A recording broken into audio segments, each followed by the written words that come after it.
in many places, soccer was being perceived wrongly, but was being perceived here in America as kind of a second-class sport. If you're a really good athlete, you're going to play football or basketball or baseball, and yeah, you can do rugby and you can do soccer, and you can do other little things if you're not a good enough athlete to do the main sports of America. And thankfully, I think my winning the Superstars, that may have been the best contribution that I had made to soccer, to get rid of that concept that the only reason a kid would play soccer is because he got cut from the football, basketball, or baseball team. Welcome to Good Seats Still Available, a curious little podcast devoted to exploring what used to be in professional sports. Here's your host, Tim Hanlon. Hey everybody, it's Tim Hanlon. How are you? Thanks for joining me. It's Good Seats Still Available, that curious little podcast that is devoted to what used to be in professional sports. We are enthralled, if that's the right word. I think it is, sure, to have as our guest a legend in American soccer circles, one of the preeminent and frankly first breakthrough American stars on the American soccer scene. His name is Kyle Rote Jr.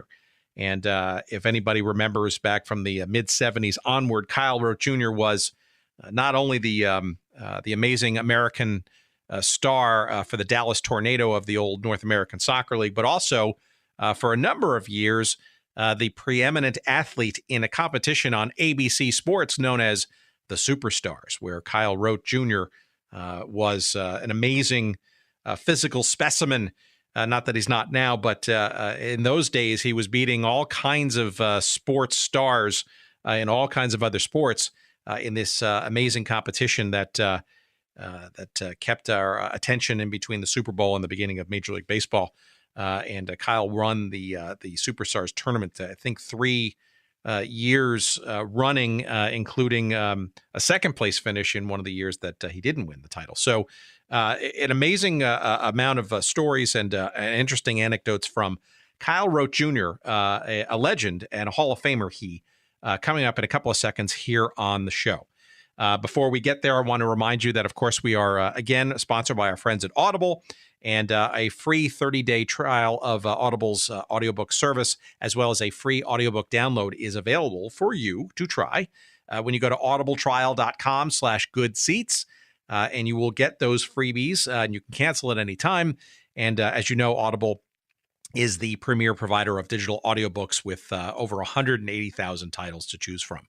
Lots of great stuff in there. It is a great way to enjoy a book without having to read or strain your eyes. Perhaps you are busy doing something else, and the sound version of someone expertly reading a book to you is a better way to enjoy what the book is about. And it's what Audible does really well. They are arguably the best in the business, and we encourage you, as I have, to try it for yourself, and I guarantee you'll be hooked once you try your first audiobook for free. And again, go to audibletrial.com/goodseats to get yours, a free 30-day trial as well. And like I said, you can cancel at any time, and there's no better way to give it a try than by trying our little link here. And you'll be giving a little love to the show, let's be honest. And we could always use a little love once in a while, a couple of shekels here and there to keep us going as we move ahead in our podcast journey together. It's audibletrial.com/goodseats. Give it a try. I guarantee that you will enjoy it. And I think you will like it just as much as I do. I hope so. Okay, enough promotional babbling. It is time for a wonderful and very interesting conversation with our friend, Kyle Rote Jr., here on the podcast.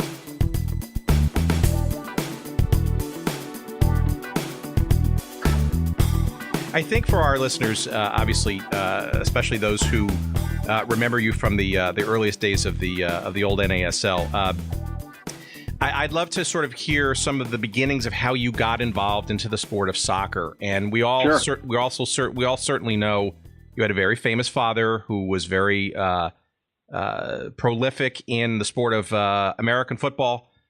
In some respects, arguably, you could have been suggested as being preordained as being a follower in his footsteps, pro football wise. How does somebody like that That's with an that interesting lineage? phrase, Yeah. yes. Yeah, how does somebody with that lineage get into the sport of soccer, especially at a fledgling level professionally in the United States at that time? Actually, it was the 1966 World Cup that really got my interest. My best friend in the Dallas area, near the SMU campus, Henry Davis, his family had a British heritage, and so they were always somewhat aware of soccer. It's very difficult to even explain at this time now, 2017, how few soccer elements were going on in a place like Texas, which was just filled with American football activity and talent and that kind of thing. And so a good friend of mine who was a writer at the Dallas Morning News called me, ultimately ended up calling me a renegade because I started playing soccer, and my family, with my father having been the overall number one pick in the draft in 1951 in the NFL for the New York Giants, and then Tobin Rote, another family member, played I think 15, 16 years between AFL, NFL, and also played a couple of years up in Canada. There seemed to be a momentum towards going into football. I had played at Oklahoma State football coming out of high school. Had a very good first year. Ended up breaking my femur just above the knee in the last week of that season, and ended up using soccer actually as the way to try to get back in shape. At the same time, that same friend whose family oriented me towards the 1966 World Cup activities, when we had gone over to the SMU campus and their basketball arena, they had a closed circuit television. First time I had ever seen anything like that. And the closed circuit was the first time I had ever seen that, the technology-wise, but also had really never seen soccer before. And again, difficult to believe that in the mid-1960s, soccer was very active in St. Louis. Soccer was very active up in the Northeast, and soccer was active in most of the immigrant cities at some levels, Chicago, Detroit, San Francisco. So there were pockets of soccer around, but nothing like what it has evolved to today. And for those of us who were part of that missionary experience of helping bring soccer to the American general public, it's very, very satisfying for me to drive around any city that I may be visiting and to see how many young people are playing the game and enjoying the game. And it's not so much that they have to be great players, but when they have a smile on their face and they're joyous for having a chance to play, I think any of us who were part of that era in the late 60s and early 70s really feel like that we did accomplish a lot in terms of spreading the message of soccer's appropriateness to be a core American sport. Well, so all right, so you're using soccer as a almost therapeutic and or diversionary kind of activity, right? And so how do you even get and obviously the World Cup and closed circuit, and you're aware of the sport's existence outside of your, I guess, your world of Texas and the Southwest and the Southeast. Where is the bright light that sort of hits you, if there is such a thing, that tells you that, maybe there's something more to this soccer thing than just a sideline to your football and other activities? Well, as it turned out, I was in high school, was an all-state American football player. I was playing baseball. I was playing basketball as captain of the baseball team and the basketball team, so I was already involved in three sports pretty much full time, and headed to college on a football scholarship. But after having seen Jeff Hurst score 3 goals, I think it was, in the '66 final, and England's only World Cup championship in their history, but Jeff was not a messy dribbler. He wasn't the kind of player, Eusebio or Pelé or Johan Cruyff, or those kinds of players who were highly skilled and could handle the ball. Jeff was a finisher, And I had never met Jeff. I just saw this man kind of do the very final thing. I guess the basketball analogy would be having a point guard, instead of shooting, throw the ball up towards the basket and have a big 7-foot center grab the ball, or an athletic, 6'6" guy come take the ball out of the air with one hand and dunk the ball. That one-touch finish was kind of what opened up the sport to me, because I realized and at that time I was 16, so I was trying to, again, continue my legacy career in American football at the time. But we started this organization in our public school called Highland Park, and we started a team called the Black Bandits, and the Black Bandits were basically a reference to an appreciation for the African American players, and the Bandits came out of LSU. They had a football team that one of their teams that they sent. They had an offensive team, they had a defensive team, but then they had a Bandits team. And the Bandits team were the crazies, and we felt kind of crazy because we were playing on American football fields. There were, in the public school system in Dallas, Texas, in the mid-1960s, there was no, and I repeat, there was no soccer, club soccer. There was no school soccer. The only existence of soccer that occurred in Texas in the mid-1960s, and let's just say 67, 68, the only ones, there were 4 or 5 private schools who were sending kids up to the Northeast, and where soccer had continued playing since probably the 1930s. And if they were going to go to Harvard or Dartmouth, or they were going to go to Yale, then they probably ought to get exposed to the game, because it was being played up in the Ivy League. But it wasn't being played in Texas, with one massive exception, and that massive exception were the Mexican immigrant teams that played on Sunday afternoon at several public, not arenas, but really locations there in the Dallas-Fort Worth area. And that was the only soccer that really existed, unless you're willing to go out and watch what the Mexican guys were doing on a Sunday afternoon. And it was much more of a social context than it was hard soccer, even though they had some very good players there. But these were folks who came to America, and they were working hard to take care of their families.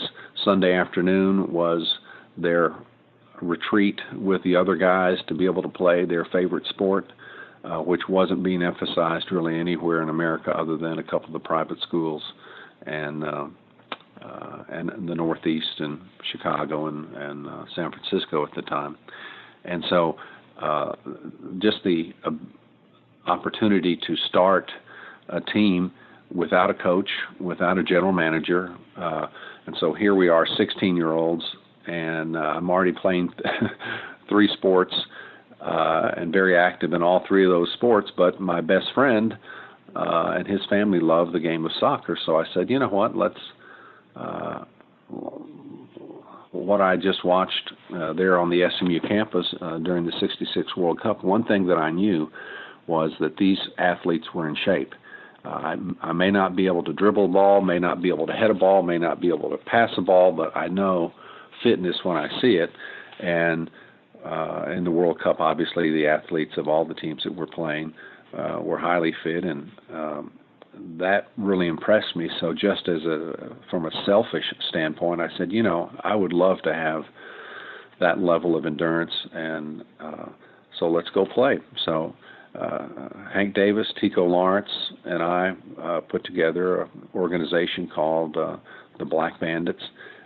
We were not in any way recognized by the Highland Park Independent School District, but we started playing and and I recruited my best friends and good athletes from the football team, also from the basketball team and from the baseball team, and we pulled those good athletes together And as it turned out, after training probably for 2 months or so, we were replete with natural athletic ability on the team. We just didn't have a lot of soccer skills. But we ended up playing one of the local private schools and challenged them to play. Coach Landry, his son, was going to one of those schools and got in contact with that group and said, we'd like to play.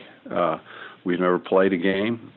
We had to figure out, and there were some referees who were in town and who had been working the private school system and worked some of the Mexican teams. And so we got a referee and we played. As it turned out, we won, but we didn't win based on dramatic, perfect soccer skills that would wow anybody. It was all pure power. It was all pure opportunity. It was speed.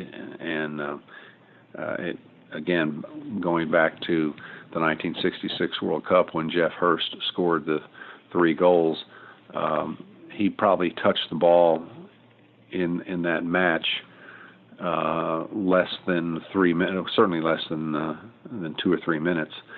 He was just a finisher. So it wasn't as if we realized we didn't have to be able to dribble past everybody. And I think when we ended up beating this particular private school there in the Dallas area, that gave us confidence that we could take on other ones. And so we played Fort Worth Country Day after that, and then I started a league, and I was the commissioner of the league, and we hired referees, and we got started and played with about 6 teams there in the Dallas-Fort Worth area, and that's really is what got us started. As it turned out, during that time, my best friend Hank Davis enrolls at the University of the South, a school called Sewanee in Middle Tennessee. It's a high academic.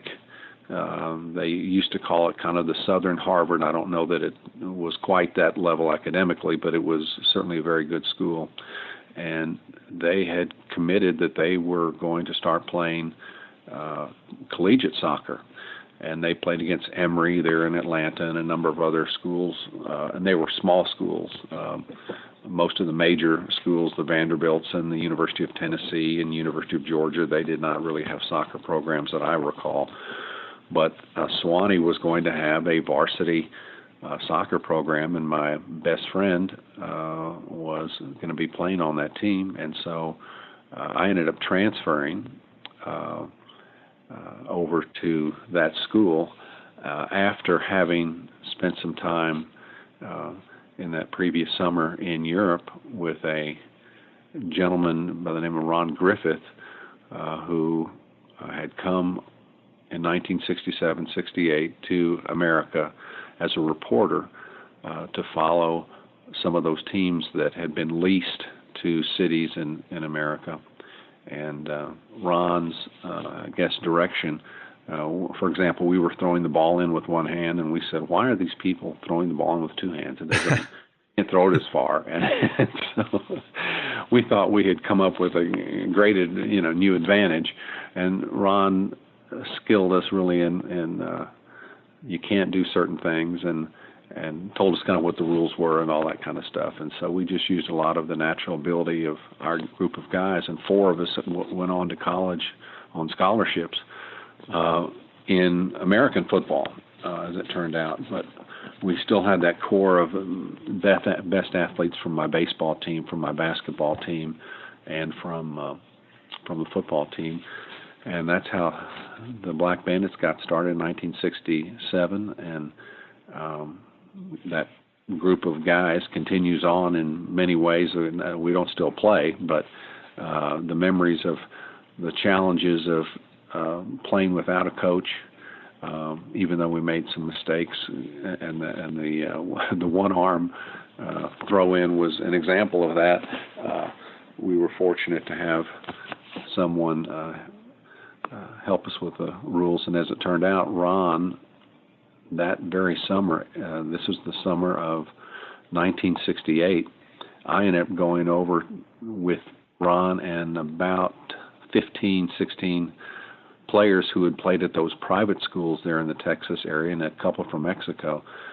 We went over and played in England, and Ron knew all the English people because he was a writer and a sports writer, and he had been following the 1967 teams that had come to America to play and kind of have a holiday, I think, more than anything. And it was, but he wanted to show Britain that even Texas, with it does have cowboys and it does have cows and it does have lots of wild space, but they're actually beginning to learn the world game. And so we went over there, and most of the guys were, again, about my age, about 16, and we ended up playing a lot of the youth teams. And my guess is, I don't know this for sure, but I think this is probably true, we played probably their 14, 15-year-old teams. We didn't play their 16-year-old teams. I think they would have just killed us at the time. But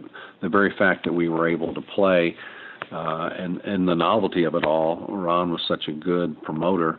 We wore 10-gallon hats. We wore bright orange jerseys and coats, and he understood, and he used to talk about Britain as being the number one color in England is gray. Gray skies, gray buildings, gray streets, and so he wanted to be noticed, and my goodness, were we noticed. Boots and 10-gallon hats, and just as we were walking around the general activities there in the England cities that we went to and we played in, we got a lot of media attention. And as it turned out, West Ham had contacted Ron about keeping me there for one of their youth programs. I was going back to start playing college football at Oklahoma State, and so I declined. But the fact that they had some scouts there looking at some of our players was a great encouragement, I think, to Ron and to all of us, that, my goodness, we're not the best players in the world, but they see some talent in us, and they gave me that opportunity, which, again, because of my football heritage, and I had never even thought that there would ever be an offer, and I didn't even understand how you could do that, because in America, with the college system, the way it's set up, over there, I had no idea that they were signing players 12, 13, 14 ages, at those ages, and they would train them soccer, but they'd also train them in blue-collar skills, electricians and plumbers and those kinds of things, so that they had another way to earn a living beyond the soccer if they didn't make it. And so it was a totally different system than the American academic system. And I will say, too, that I think their high school competency, most of the guys that I played with in professional soccer never went beyond what we would call high school. But their high school, it was certainly like a 2-year college. Their high competency, academic competency in their high school programs that we didn't have here really in the U.S. And so that was another discovery of mine during our month-long visit to England and Scotland. We also played in Ireland, and so Ron kind of took us around and entertained people in Britain, and to let them know that soccer has landed in America, and here's an example of even some Texans that are actually playing soccer and are adequate enough to be able to compete a little bit.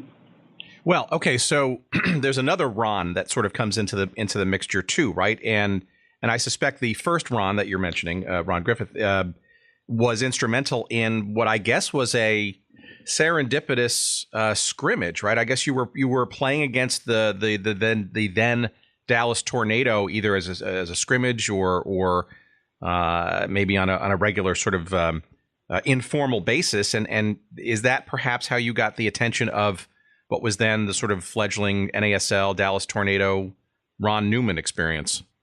No, that's exactly right. And as you can imagine, they were looking for people to practice against and to train against. And so I pulled our Black Bandits together, and we knew, we would not win against a professional team, but they needed someone to practice against and someone to beat up on. And so we offered ourselves. And again, thankfully, we had enough just raw athleticism within our group that while they won every match, I'm sure that we ever played, but we just kind of gave them the opportunity, to play against. If you know, remember the game of basketball, the Washington Generals, were the team that ended up traveling with the Harlem Globetrotters, and the Harlem Globetrotters always beat the Washington Generals, and the Washington Generals were just there to kind of be the other team. There were no necessarily any stars or anything on. That's kind of how I felt at the time. We were really just trying to assist the Dallas Tornado so they could have some people they could train against. And our guys, we were all good enough athletes that we could match up athletically in terms of just running and endurance, for the most part. But we were so deficient in terms of major skill sets and in terms of handling the ball.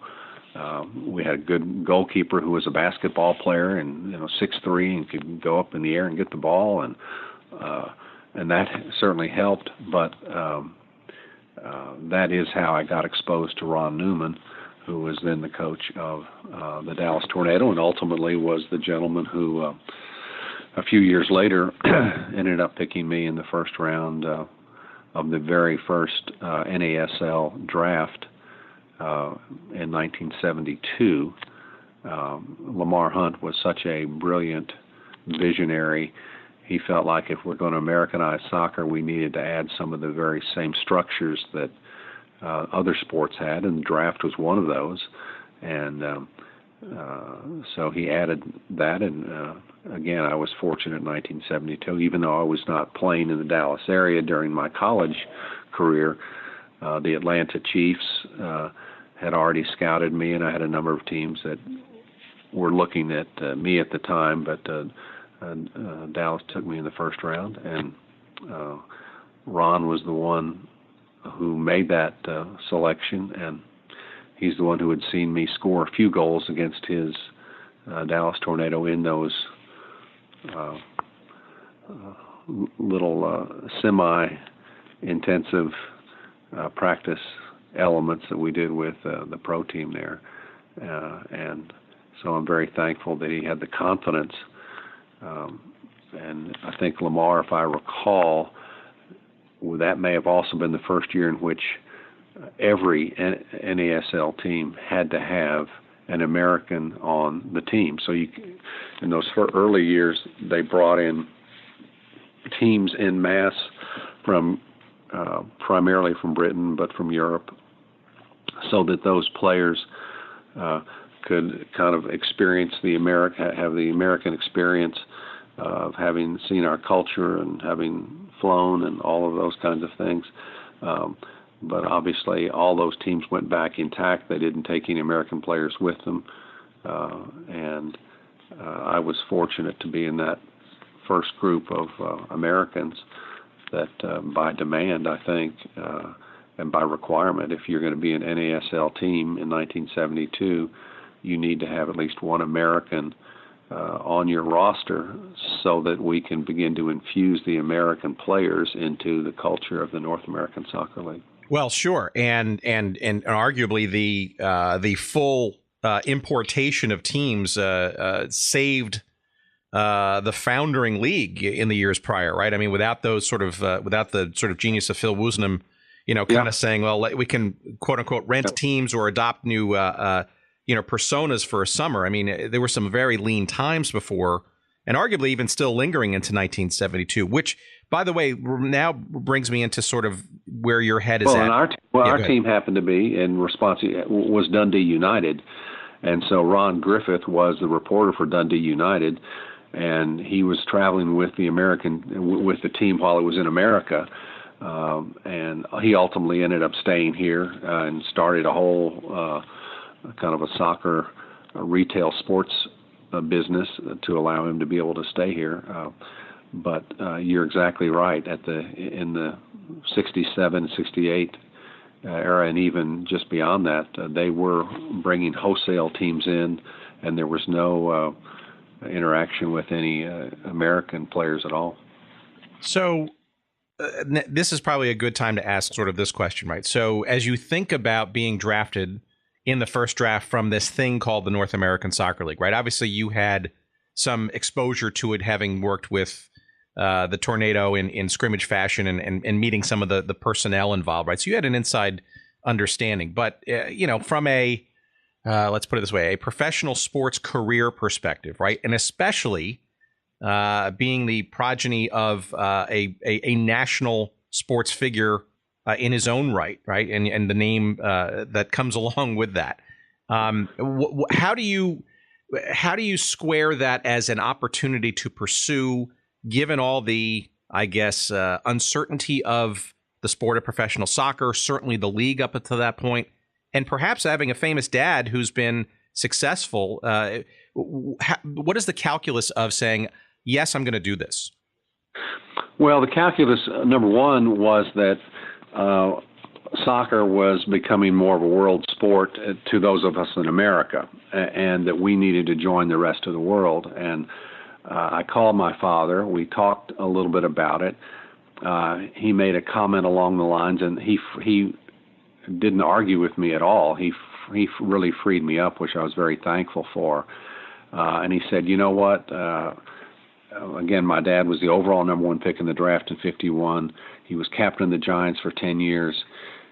He was broadcasting at that time Super Bowls in the early days of the Super Bowls for NBC with Kurt Gowdy. He had a stellar reputation within sports in the league. Tobin also, again, Tobin Rote had a good reputation as well. And so he said, son, the world is expanding. We're sending people to the moon, or up into space and all of that. And we, go for it because you'll always be compared with me. You'll always be compared with Tobin. And if you stay in American football, that's going to be a difficult, hurdle to deal with. So create your own destiny, create your own path, and be one of the pioneers that bring soccer to America. And so I was frankly somewhat fearful when I made the phone call to say, Dad, here's what I'm thinking about doing. I'm going to leave a full scholarship at Oklahoma State and go play soccer at a place you've never heard of. It's Sewanee at the University of the South in Sewanee, Tennessee, up on the Cumberland Plateau between Nashville and Chattanooga, and play against schools that you've never heard of. But he said, particularly after I got back from the trip with Ron Griffith to England, he said, go for it. And that was really at the time when I needed to hear something like that from him. So I got great support from all my family. And again, other than that reporter for the Dallas Morning News who called me a communist for having made the jump from American football, to soccer, I felt very supported and comfortable with that. So.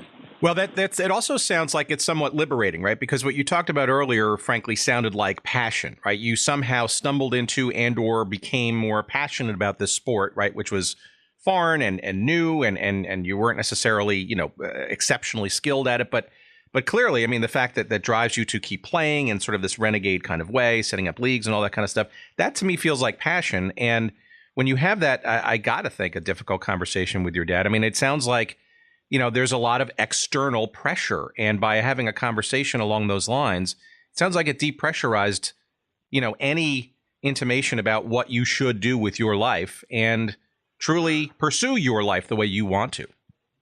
Well, and Tim, it couldn't have been more a surprise to me that he immediately supported the idea. I thought I was going to have to argue him into this, and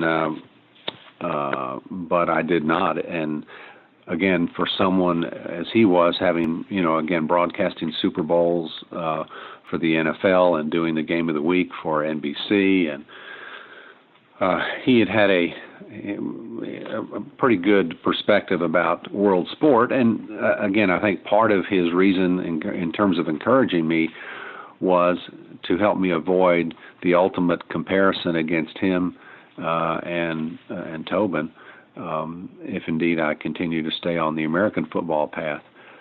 So being able to, there was no comparison obviously within our family if I went the soccer route, and I really was surprised when he kind of twisted on me and said some things to me about I'd be an idiot not to follow this opportunity. And I think he was trying to protect his son, trying to protect me from what ultimately was going to be perhaps a disappointment, and trying to deal with that comparison. And he was very mindful of that, and I'm very thankful that wherever the idea came from and wherever the inspiration came from, he was very supportive of me, his son, in what I wanted to do, and he wasn't trying to control my life. He wasn't trying to control the way God had gifted me athletically, and I'm very, very thankful for that. Well, it sounds like you had a quite a head start then when you were drafted. Maybe you can kind of walk our audience through sort of, I don't know, the first impressions about this league that you were now officially a part of, the Dallas Tornado, which was arguably the strongest, if that's the right word, franchise in the still fledgling league.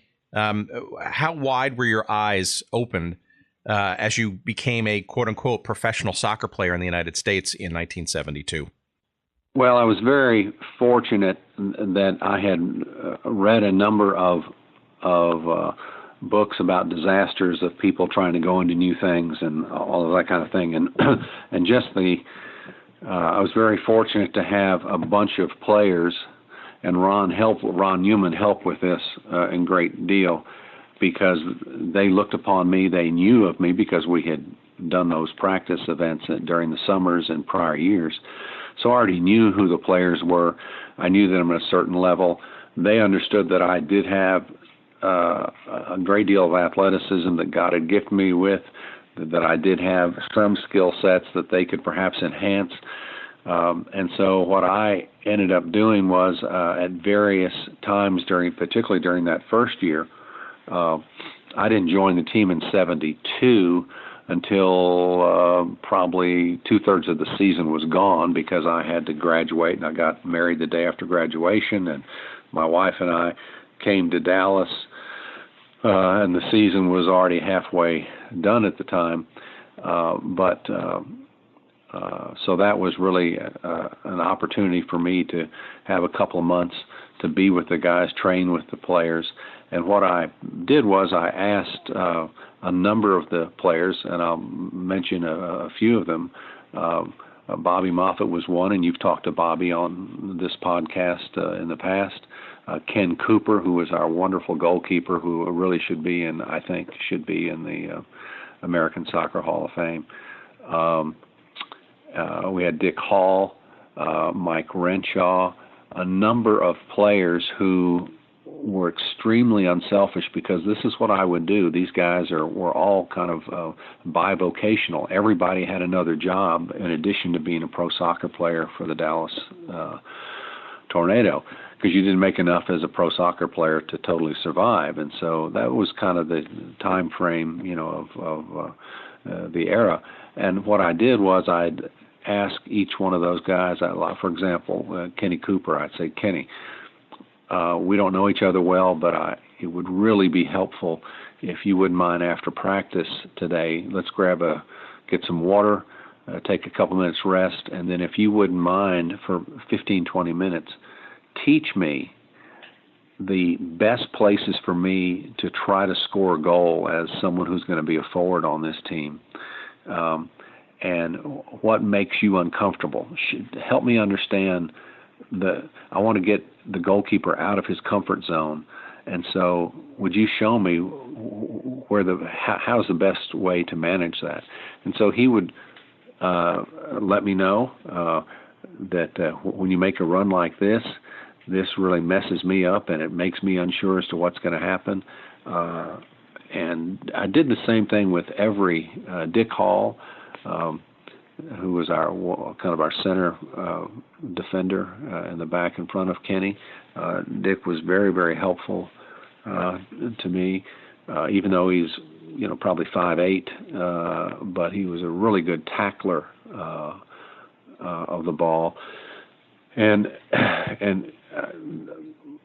he was the one who really encouraged me. You've got to use your speed because you're not going to be able to outskill anybody. You're not going to outskill me. And so you got to push the ball past me and run and go get it and make it a athletic race. Don't make it a skill competition. Then Mike Renshaw and other members of that group, they all had positions on the team, and I needed to kind of learn what it was to be the best contributor on the team, and how I could provide some level of goal scoring success to the team, and getting information from those defenders. So John Best and some of the other guys who had been there with Ron for a couple of years, they all spent extra time, and they had no obligation to spend any time with me at all. And they did it because we were all part of the mission of bringing soccer to America and trying to expose it and do as well as we could.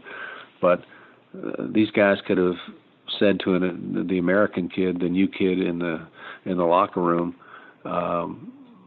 no, I'm going home. I'm tired. We've run our sprints. We've done all this extra work, and you got to figure it out yourself, kid. And I will say that Ron did a fabulous job of indoctrinating those players of that era, that their major job was not so much to win, even though they did, and they won in '71, won the championship, but it was also that we had to bring soccer to the rest of the community. And so every single player on the team, I think without exception, spent time in kind of civic activities, going to schools, doing exhibitions, and I mean, it was as simple. Sometimes I went down to Waxahachie, which is south of Dallas, not quite an hour, and went into a school, and I just held up a soccer ball and said, this is a soccer ball, because they had never seen a soccer ball. They knew football, basketball, baseball, but they never really knew what a soccer ball was. And we did that in great part. And one of our guys who you've talked to in the past, Bobby Moffitt, Bobby saw his vision as all of West Texas. And so Bobby did a fabulous job over the years of exposing West Texas, which is a very dry, unpopulated part of the state. But he went to Lubbock, he went to Abilene, he went to a number of cities that the rest of us never went to, and he to help plant the seeds of bringing soccer to the youth of that community. And I think all of us were really focused on getting the kids to smile, getting the kids to realize there was another way in which they could participate in athletics beyond the obvious ones that they were aware of from national TV and all that stuff. And so I really do think that the phrase for us was kind of soccer missionaries, and that was emphasized by Ron Newman at a level that none of us wanted to fight Ron physically. I can say that too. And Ron just had that high energy. We have to go. The phrase was anytime, anywhere. And so we all did anytime, anywhere activities and events all over the Dallas-Fort Worth area, and for some like Bobby Moffitt, sometimes even out to West Texas. So it was a kind of a dual purpose, play the game well, win for Dallas, win for our team, but at the same time, you have an obligation to not miss an appointment and to get out and to share the greatness of the game. All right, well, let's shift into 73 then, because that's when you obviously became a starter, you became a regular player, and arguably you became quite the red hot sensation on a grander scale that I don't think even you would have imagined. But how did you lead up? How did you get into your playing groove, so to speak? Right, obviously you were a North American player. The league is obviously looking at American players, especially to be part more of the mix. And in 72, you sort of been exposed to a team that's very passionate and missionary in its work. How do you segue into being a full-time and regular player to break into that first team? Well, I had to earn it in practice, and I had to earn it with the confidence of the players around me. And I think those moments of time that each of those players invested in me thankfully brought some fruit, and that gave me the opportunity. Part of it is that we had two other players that we were bringing in from England. They got held up at immigration, and this is what, as I recall the story, they got held up in immigration. And so even though I had been playing their position as center forward, I was going to play some for sure, but it wasn't really until they got held up, these two players, and so we had to go to play our very first game. As it turned out, I had to play because these two guys came in, and to this day, I don't know if Ron, who was such a clever marketer, I don't know if he did this on purpose or not, but they announced that I was going to be starting for the Tornado, and they had a huge crowd show up because of that. And as it turned out, I scored a goal and had an assist, I think, on the second one. And all of a sudden now, Ron's confidence in me and my teammates who had worked with me, they saw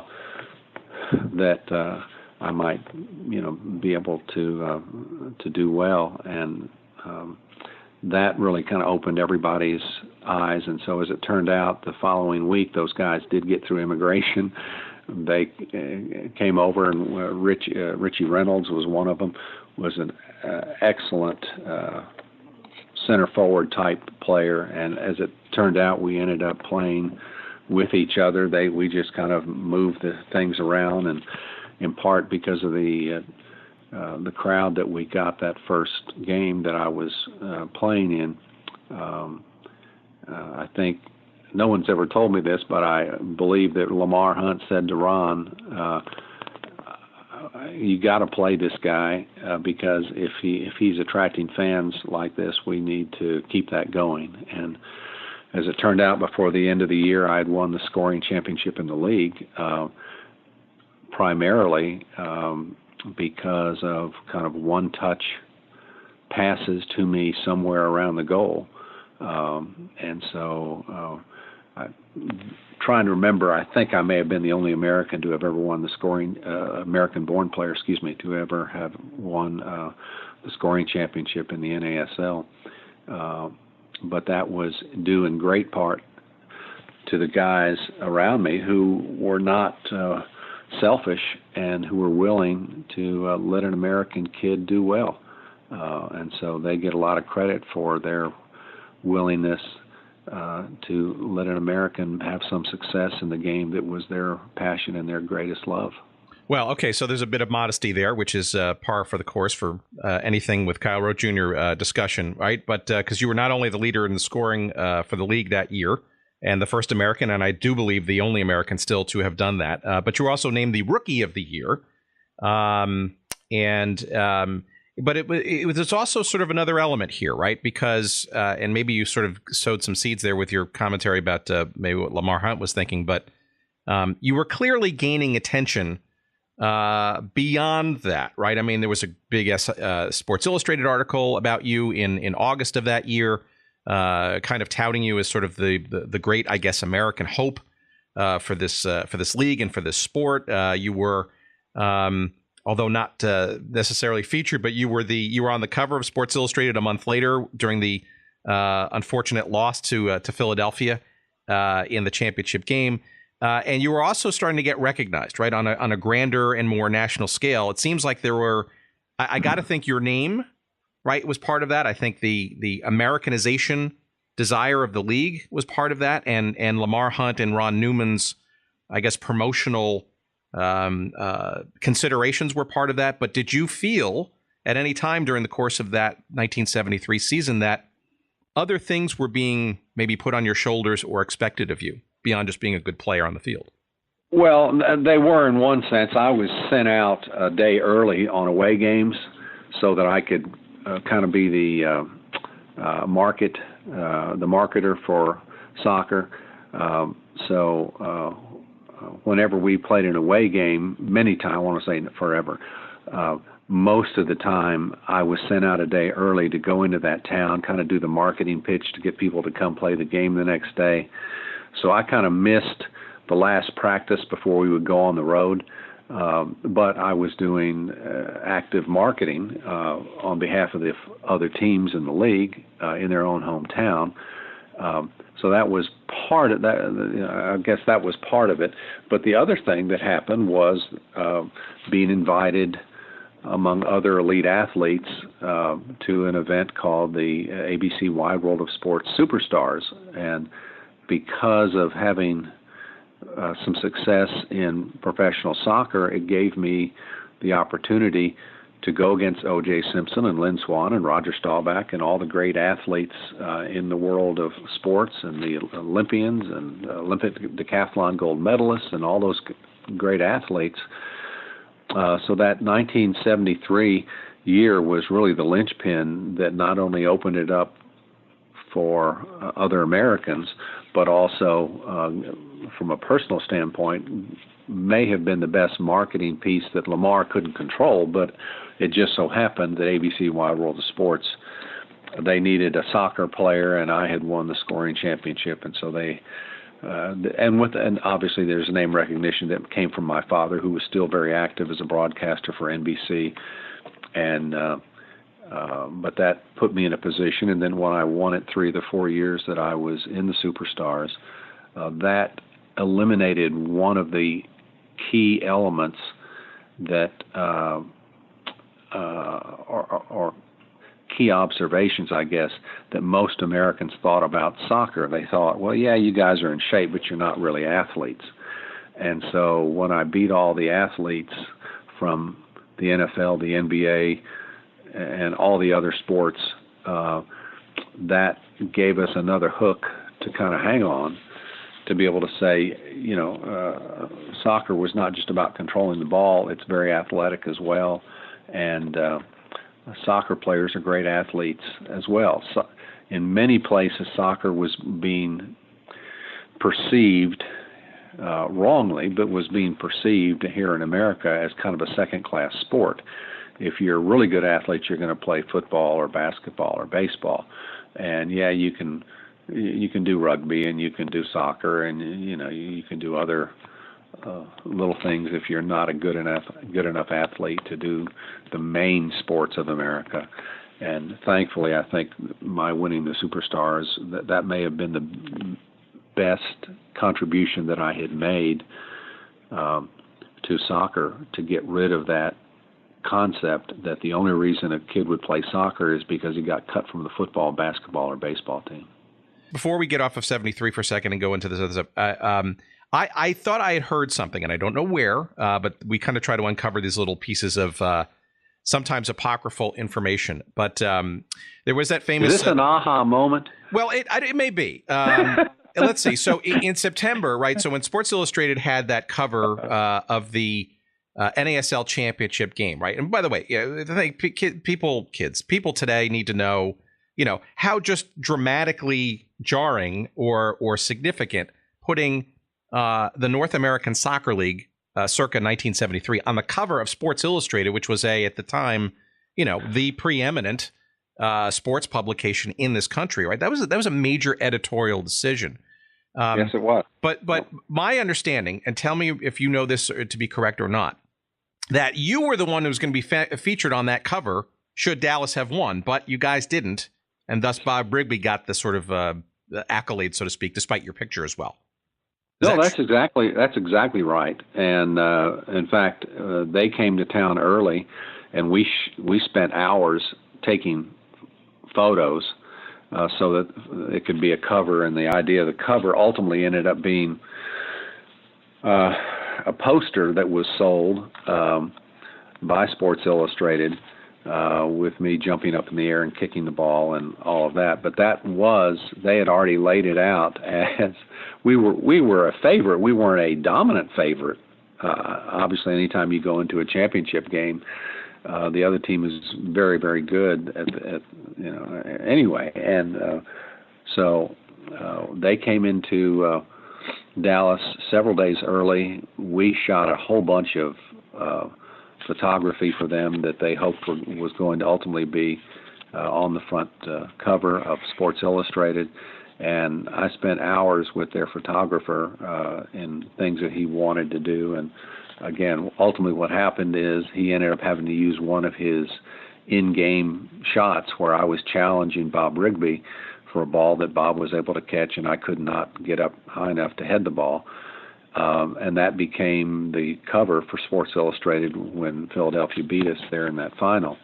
But all the other photos that we had made on previous days before we got to the finals, to that final championship game, one of those ended up becoming a very, very popular just kind of a banner, so much so that several years later I was speaking to our U.S. women's team as they were going through, one of their first world championships and gold medal type things, and about 2/3 of those ladies all had that poster up in their room or in their house or wherever it was, what school they were going to. And so that poster became extremely popular, even though it was intended initially, as you said, for the cover.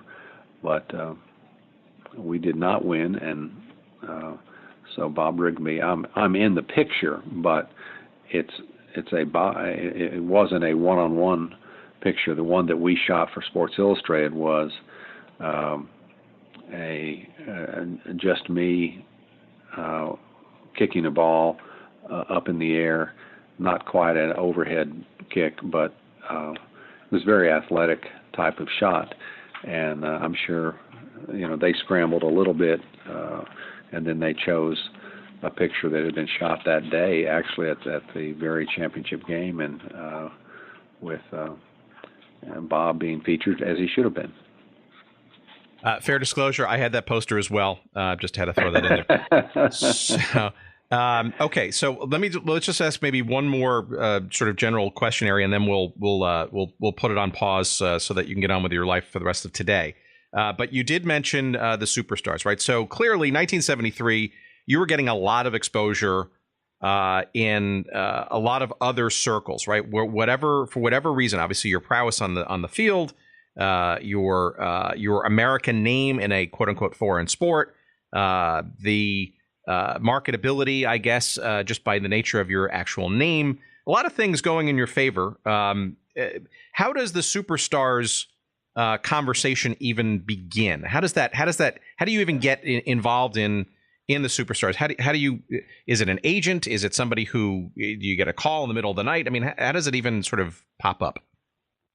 Well, it's all of those. I did have an agent after I won the scoring championship, and he happened to be with the agency IMG, and IMG had a subsidiary of their organization that was the founder, really, of the Superstars competition. And as it turns out, it was highly successful for a number of years, and this is before cable. And so on a Sunday afternoon in the middle of the winter, you're watching people down in Florida, these great athletes, compete with each other. So it was an extremely popular series, and they needed somebody from the soccer, or they thought, because they were bringing in gold medalist speed skaters from Europe, and they were bringing in boxers, and they were bringing in great Rod Lavers and the great tennis players, and the best athletes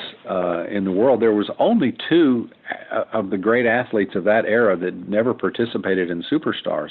Muhammad Ali really was one of those, and Will Chamberlain was the other, who was playing professional basketball. But every other sport sent its most elite athletes to compete in the Superstars, and so much so that years later, when I was an agent helping get some players signed by NFL teams, they actually have a Superstars clause in the contract. And what the contract says essentially is you cannot participate in Superstars type events without the permission of your club or of your NFL team.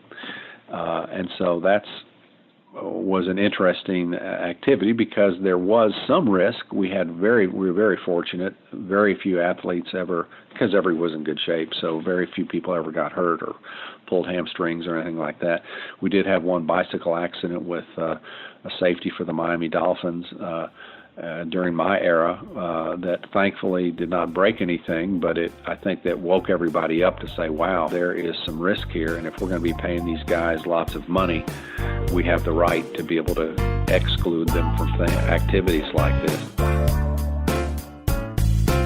Okay, friends, sorry for the interruption. Just wanted to quickly remind you that today's episode of Good Seats Still Available is brought to you by our friends at Audible, the premier provider of digital audiobooks with over 180,000 titles to choose from in just about every genre you could think of. Audible titles play on iPhone, Kindle, Android, and more than 500 devices and MP3 players for listening anytime, anywhere. And for a limited time, my audience can listen to a free download of any book that they choose, as well as get a 30-day free trial when you go to audibletrial.com/goodseats. That's audibletrial.com/goodseats. And you can choose from over 180,000 titles, as we said, including one that I'm listening to right now. It's called The 10-Gallon War by John Eisenberg. That's the story of the NFL's Cowboys, the AFL's Texans, and the feud for Dallas's pro football future. Another one on my list, which I have yet to download but is on my queue, that could be interesting to our audience here, is called The National Forgotten League by Dan Daly, entertaining stories and observations from pro football's first 50 years. Those are just two of the many thousands of titles to choose from, and not just in sports history, but you name the genre that you might want to listen to, and Audible's got it. By the way, two guests perhaps that we'll have on the show, hopefully sometime soon. But again, go to audibletrial.com/goodseats for your free 30-day trial, as well as your free audiobook download to try it out for yourself. Again, that's audibletrial.com/goodseats. And now, back to our conversation.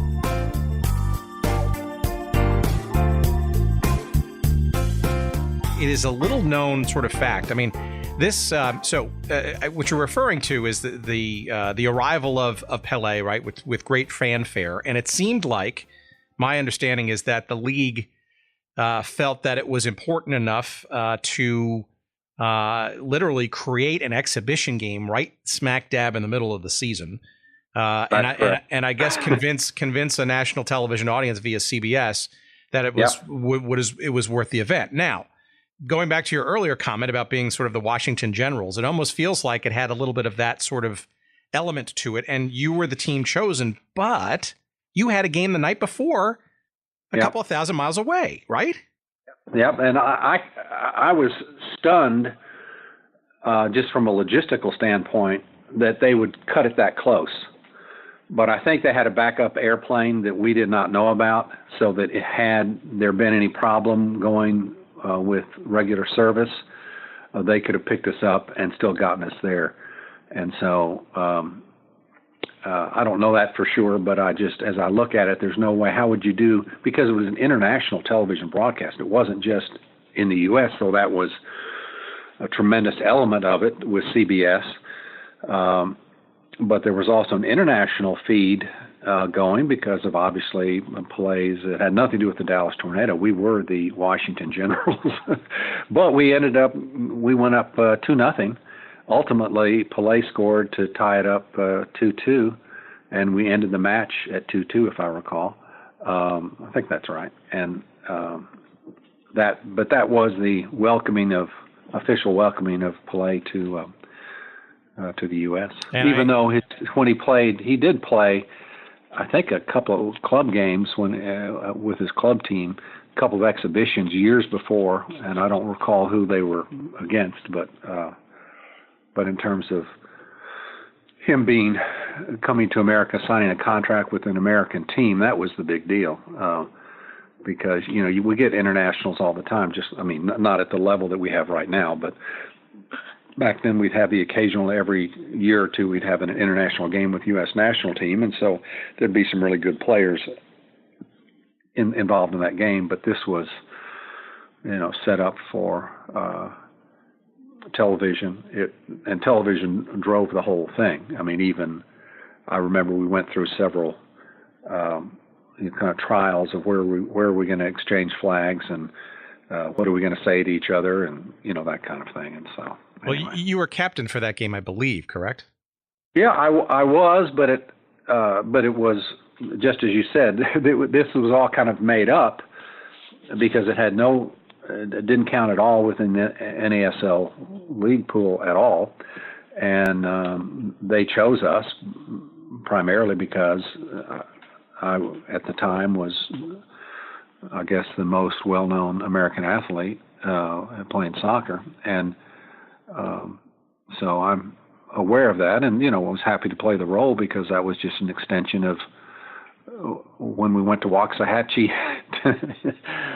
Texas, to an elementary school. This was still part of the marketing of soccer, even though obviously there was an athletic element to it all.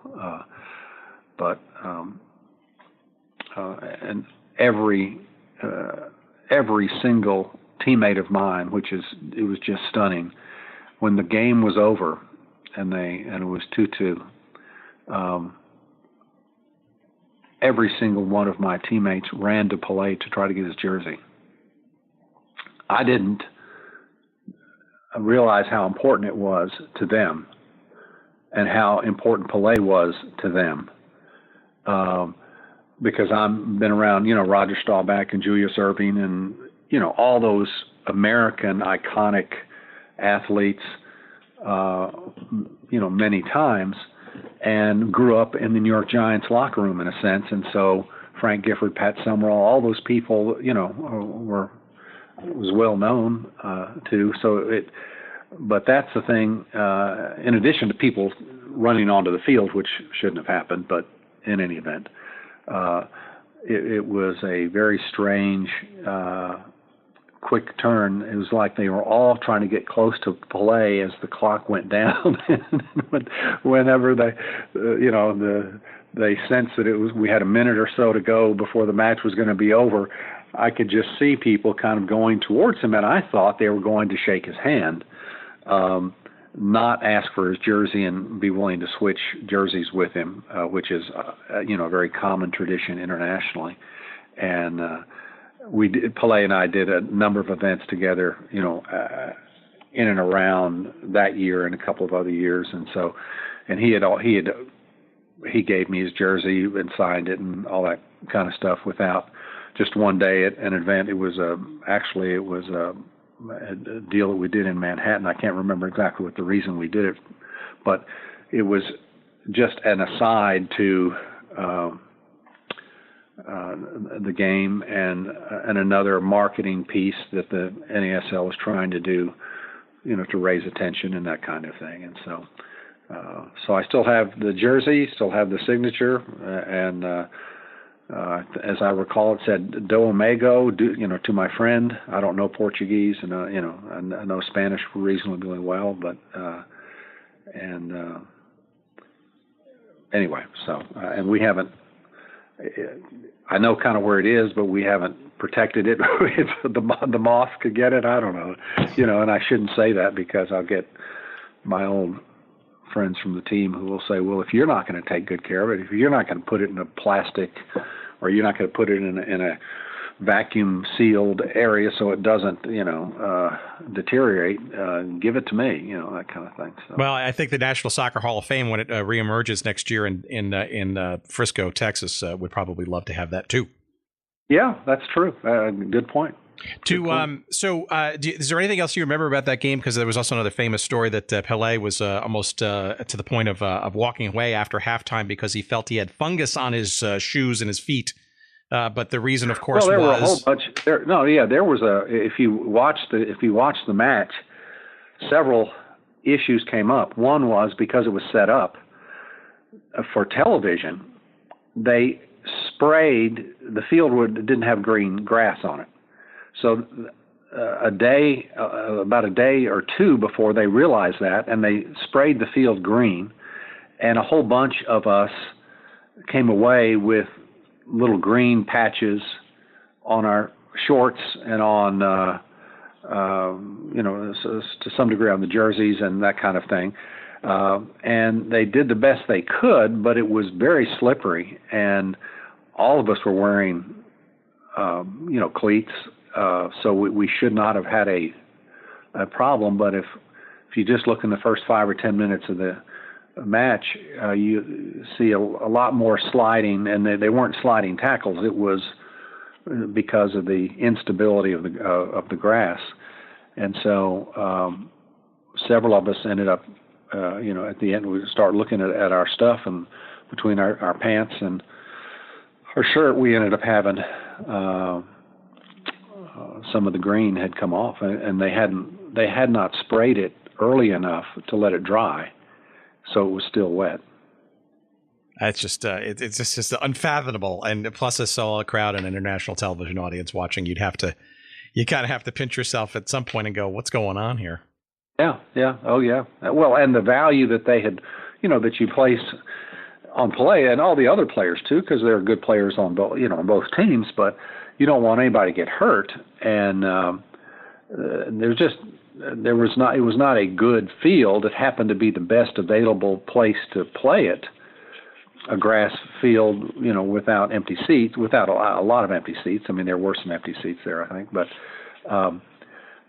still, right there in New York, it was perfect for media, easy access.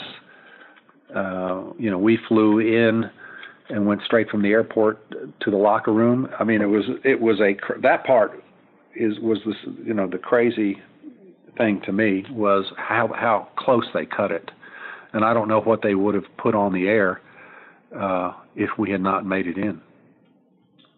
It's fascinating stuff. Although I don't know if anybody will miss the old Downing Stadium on Randall's Island. It was a stadium that was.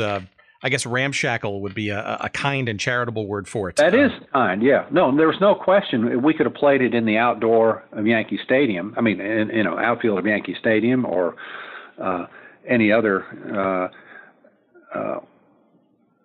good place. But so the ball bounced where it shouldn't bounce, and I think a lot of on both teams. A lot of if you watch just the videotape of the game. It wasn't nearly as smooth as the field was not smooth. So you had a lot of bumps, and you had a lot of digs, and you had a lot of other. And the ball, in addition to people slipping, the ball didn't go true as you would want it to go. All of a sudden, it's rolling along fine. All of a sudden, it hits a bump and it pops up. And you can't avoid every one of those, but you shouldn't have had them at the rate that we had them during that match. Well, so let's talk about that sort of time, right? So 75, right? You're basically an American household word, right? The Superstars thing. Obviously, you're you're the shining light of American soccer on this league that is now, really starting to get some roots. I think in 75, you're up to 18 teams, and with more yet to come. Was there any? I'm trying to find the right word. A jealousy, or did people sort of, other players in the league kind of just sort of, have a jaundiced eye maybe to you and your stardom while they were toiling and trying to sort of, keep the game going while you were getting all this sort of national attention outside of the game, or was it all a good sort of positive booster shot for the NASL, or was it maybe somewhere in between? Well, I think that was probably, I think it was more the latter. I think people saw, the players saw that if this helps get their attendance, if ultimately this will help get them paid more, there's more media out coming to our matches. I think they saw it in that context, that let's ride this horse as long as we can. And there was no question that when you go back and you just look at some of the guys that the Gordon Banks, Jeff Hurst, Georgie Best, Canaglia, Franz Beckenbauer, Johan Cruyff, we ended up having in our league, Eusebio from Portugal, we ended up having, some of the greatest players of all time coming through and interestingly, they were able, unlike what happens in most other countries in the world, they could have a civil life here. They weren't being harassed all the time. People weren't yelling at them. They could raise a family, if they wanted to. In fact, our former U.S. Head coach, who just, left us this last year, that was one of the reasons he moved to Los Angeles, because in Los Angeles, nobody knew who he was. And he could bring his family there, and they wouldn't have to worry about security and someone taking one of his kids, for ransom and that kind of stuff. And so there are a lot of, I wish the sport had been much more popular and wish we could have made it more popular quicker. But at the same time, one of the benefits for a lot of the foreign players was there was no pressure, anything like what the pressure was back home. And I think they really enjoyed that. Well, but the real money, though, for the players really hadn't kicked in yet, right? You're mentioning all those great international. It never did, actually. For our group, it did perhaps for the Cosmos, but some of the teams are willing to put more money into players, but that was not the case. We got some moderate support, and I love Lamar Hunt for a whole bunch of reasons, but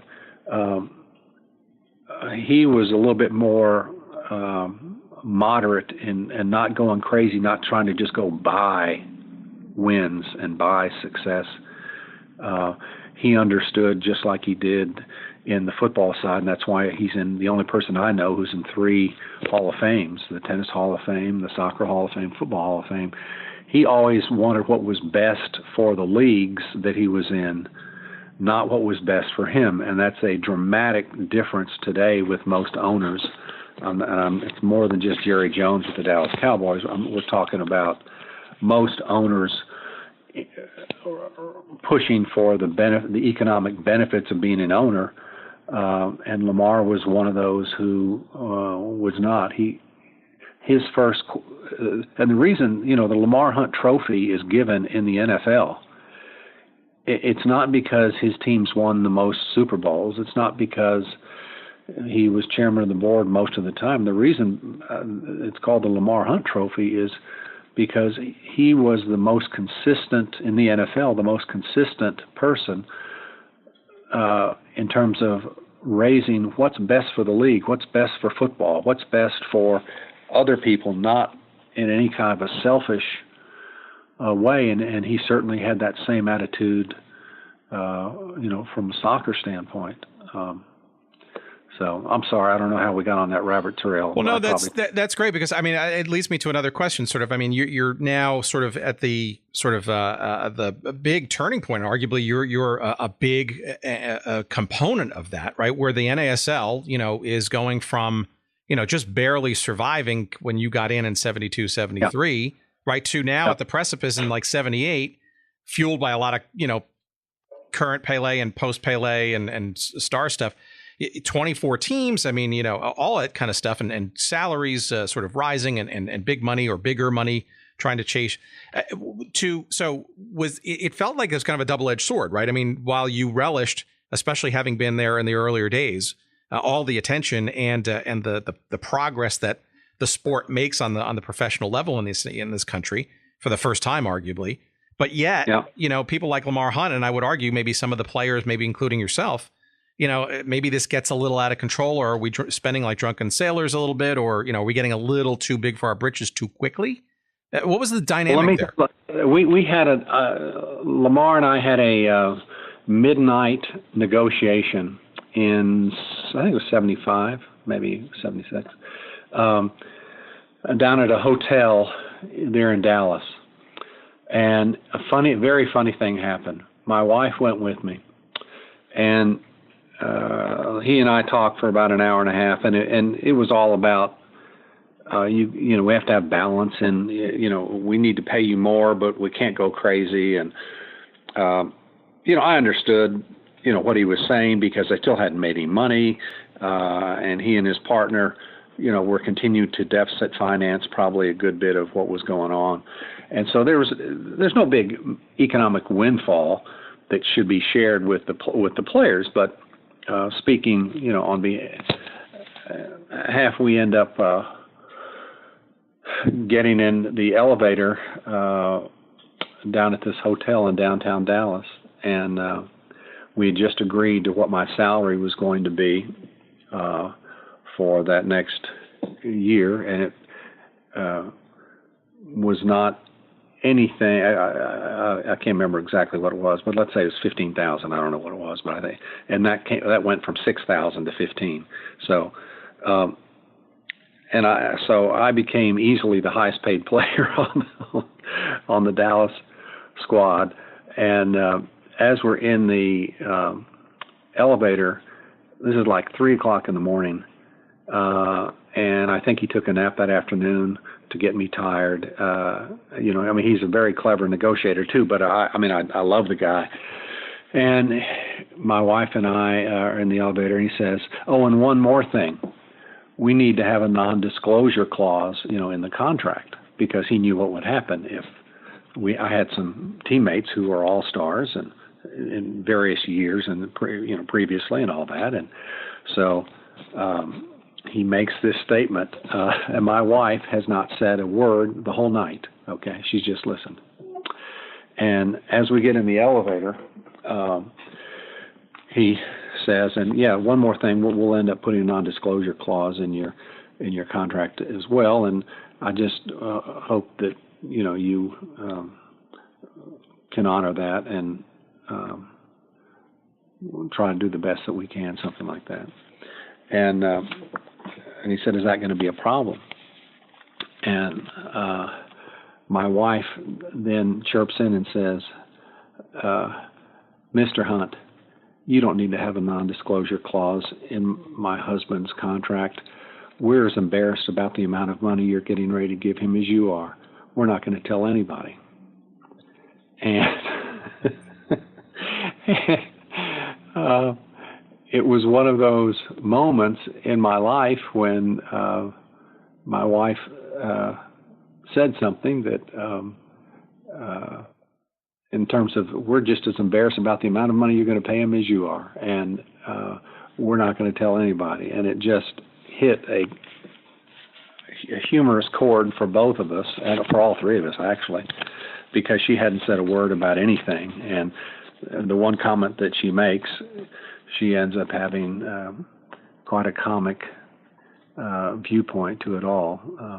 That's hilarious. But that said, though, you clearly were making some endorsement money on the side. I mean, look, anybody who does a little Google search will find multiple brands and products that you were. Well, yes, again, that we're still in an era where, for the most part, every player had to have an alternate job. Kenny Cooper worked for Dr. Pepper. Dick Hall, maybe still he's probably athletic director now, but he was the soccer coach for, I think it was Green Hill, if I recall, Green Hill Academy. All of us had to have extra revenue beyond what we were being paid, and that was a carryover really from the early 70s. And to all my teammates' credit, they all understood that was the deal. We are here not just to win games; we're also here to win people. We're not here just to make money. This is about giving an opportunity to play and to see America, and several of those people obviously have become citizens and have been very good contributors. And Bobby Moffitt's a really good example.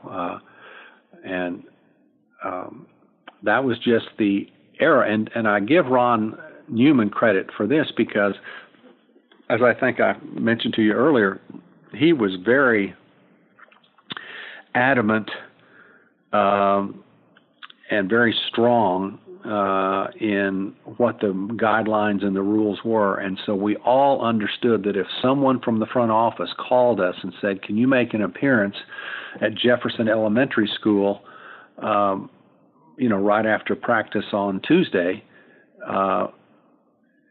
it was yes ma'am, yes sir. It was, we're going to go do it. And did you get paid anything? Absolutely not. That was just part of the adventure and the venture and the vision, and with very few exceptions, and there were a few, but particularly among the older guys who had been there around for a while, getting Kenny Cooper and Bobby Moffitt and Roy Turner and those guys, they all totally understood what this was about. Yes, it's about playing good soccer, entertaining soccer, winning soccer, but it's also about winning a region of America that is focused on a totally different world of football for the most part, and not to ever eliminate. And the purpose, and to this day, I don't ever want to hurt American football. I just want to get world football on an equal status with our citizenry, and it's in many ways has achieved that. And so then that's a great satisfaction. I wish it had happened earlier. I wish it happened while we were playing, but it has certainly come about in many ways. Well, all right. So let's maybe get to the tail end of your Tornado career, because obviously you had a new coach came in '76. So, Ron Newman, obviously having led the team for quite some time. And ironically, the guy, Al Miller, who was the coach of the team that beat you in '73 in the final, different sensibilities, the league obviously growing by leaps and bounds. And then you wind up finding yourself in an expansion team in Houston. How does that come about?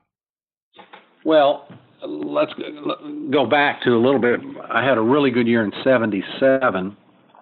I was somewhere in the top 10. I don't remember what it was, but again, it was we're playing against Hawaii. We're playing against, and I don't know exactly what the riff was between Ron Newman, if there was any, and Lamar. I, in many ways, wish Ron was willing to have been willing to stay, and I probably could have found out what the reasons were. But as a player, that's really not your job. You just, whoever the coach is, you do what you can. And Al Miller had a different philosophy of how to play, and he was. And he had every right to do it the way he wanted to. He wanted to do it. That did not necessarily favor me, because that was just a different style, we got a really good player, Jeff Bourne, in. Sure. And Jeff was kind of became. He was a better player than I was, as at that certainly at that position at forward, in terms of more, in terms of skill sets and the way in which of holding on to the ball and that kind of thing. And he could hold on to the ball a lot better than I could. And so I don't have any, I cheered for Jeff and consider him a friend and that kind of thing. So it wasn't, I just wanted the mission of soccer coming into America to continue to go. I had the chance to ride at the helm of it for a while, but I certainly didn't have to stay there, forever. Ron just had Al just had a different thing. And ironically, as an American, Ron was always a good coach, and he was really wanted to bring some players in from overseas, and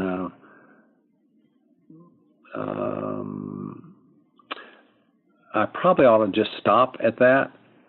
He just had a different philosophy, and you deal with it. And then we ended up going down to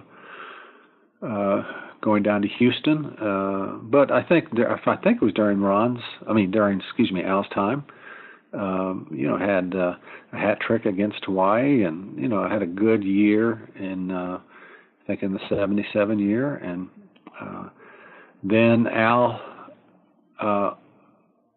No one ever told me this, but my sense was, and Al and I talk, once a year or so, and we don't have any problems with each other.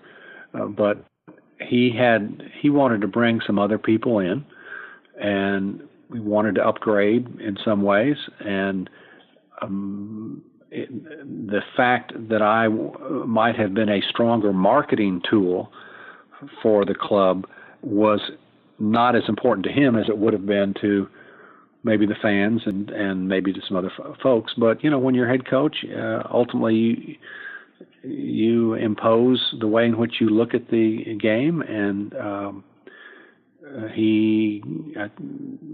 Bobby Moffett was gone by then. He wanted to make some changes, and, Lamar gave him that. And so when Timo Liakowski ended up going down to Houston, that was an opportunity, for Timo to bring me down there. And so I had scored when Timo was already down there, I had scored against Houston out at the Astrodome that previous year, and had a good game in our match down there, and I just hadn't seen him in a while. And I don't know all of the interactions of what all was paid and what Houston ended up paying Dallas for me to come down there.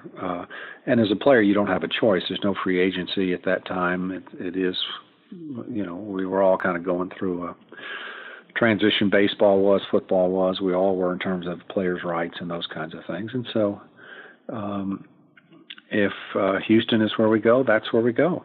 And so, well, for our listeners, I think it's important to know that Timo Liakowski was an assistant coach, I guess, with Dallas before he went to Houston. Correct? Yes, that's correct. Yeah, so he and I already had a good relationship, and he understood me. He understood the work ethic and all that. But he also had a different philosophy when we got to Houston, and he did, I think, everything humanly that a coach could do to get some wingers some really good wingers from Europe. And I don't know of his relationship with the ownership. He could talk to that, but he told me about a week before we started the season that, we're going to have to play a different style. I promised you that we'd get wingers. We weren't able to do that, and I'm sorry. And so I give him credit, as a man for him to tell me straight up kind of what they were going to do, and they were going to try to. We were going to try to be a much more ball control team, and because if you can't have wingers who can keep throwing balls into the box, you've got to have a different philosophy. And we ended up having a excellent year. I couldn't have been more thrilled for Timo and for the team and the young man from Mexico who ended up replacing me, and he was excellent on the ball and scored, some really good goals. And we had maybe I don't want to say it's the best record that Houston's ever had, but certainly during that era, we had a really good success rate. And so I think as a player, every player wants to play, for sure. And I wanted to play. I wanted to contribute. They were paying me very well, and very well relative to other people. Not very well relative to baseball, football, or NBA. But anyway, being paid. Well, you put that in context, right? I mean, in '78, the Houston Hurricane, I think tied for at least the worst record in the league at 10-20. And I think part of that was, from what I understand, it was the last announced expansion franchise going into the '78 season. And I believe Timo and team only had something like 3 months to actually prepare for the beginning of the season. So you can imagine how that scrambled. But then upon your arrival, and in addition to all the other changes that occurred, you literally went almost from a worst to first scenario with a 22-8 record in '79. So albeit losing in the playoffs, but still, he becomes coach of the year. And it's not like you weren't contributing on a high level, right? Oh, no, I didn't. No, I didn't. I mean, I contributed in the same sense that practice players, or non-starters, in terms of encouragement, in terms of having good practices. I did everything that I could, but our way of holding on to the ball in movement did not include any long ball passes, or very few long ball passes, and I give Timo credit because he wasn't just a one way to do things type of coach, and he saw what he had, and he designed our club that year along those lines, and it worked really, really well. And so I count that as one of the great years of my life, because we as a team went from bottom up to near the top, and it took all of us, a backup goalkeeper, and those of us who, like me, who didn't play that much that year. It was, but it was great. It was great to be part of that. Goodness, and I'm just, in the middle of it, you don't always like a situation, but if you got to. Scripture tells you to do whatever you do with all your heart, with God as your audience, not man. And so that's a Colossians 3:23 deal. And so my focus was to do the best that I could do in a way to honor God and to help the team, not in terms of self-glorification. So was that understanding and that sort of self-awareness and, frankly, nobility, so to speak, from a personal integrity perspective, did that sort of weigh on you a bit then, and maybe help bring in sort of thoughts of retirement from the outdoor game? Well, it did, and part of it was because I was told early on, even in Dallas, that you're probably going to be 3-4 years and you're gone. And again, I think Bobby Moffett could have still played personally. And some coaches, they just want to change the culture, and some coaches, I don't think Al Miller ever saw me as a threat to him by any means, but he wanted to get some fresh legs and a fresh approach, and his assessment was that there were better players at my position than I was, and I can't disagree with with him on that. And while I had a really good run, for 5 years or so, going to Houston was tough because I knew that the tornado had sold me, if you will, to Houston. But I was still in the state of Texas, still in UTMO and the way in which, he operated, and happened to be very fortunate to be part of that.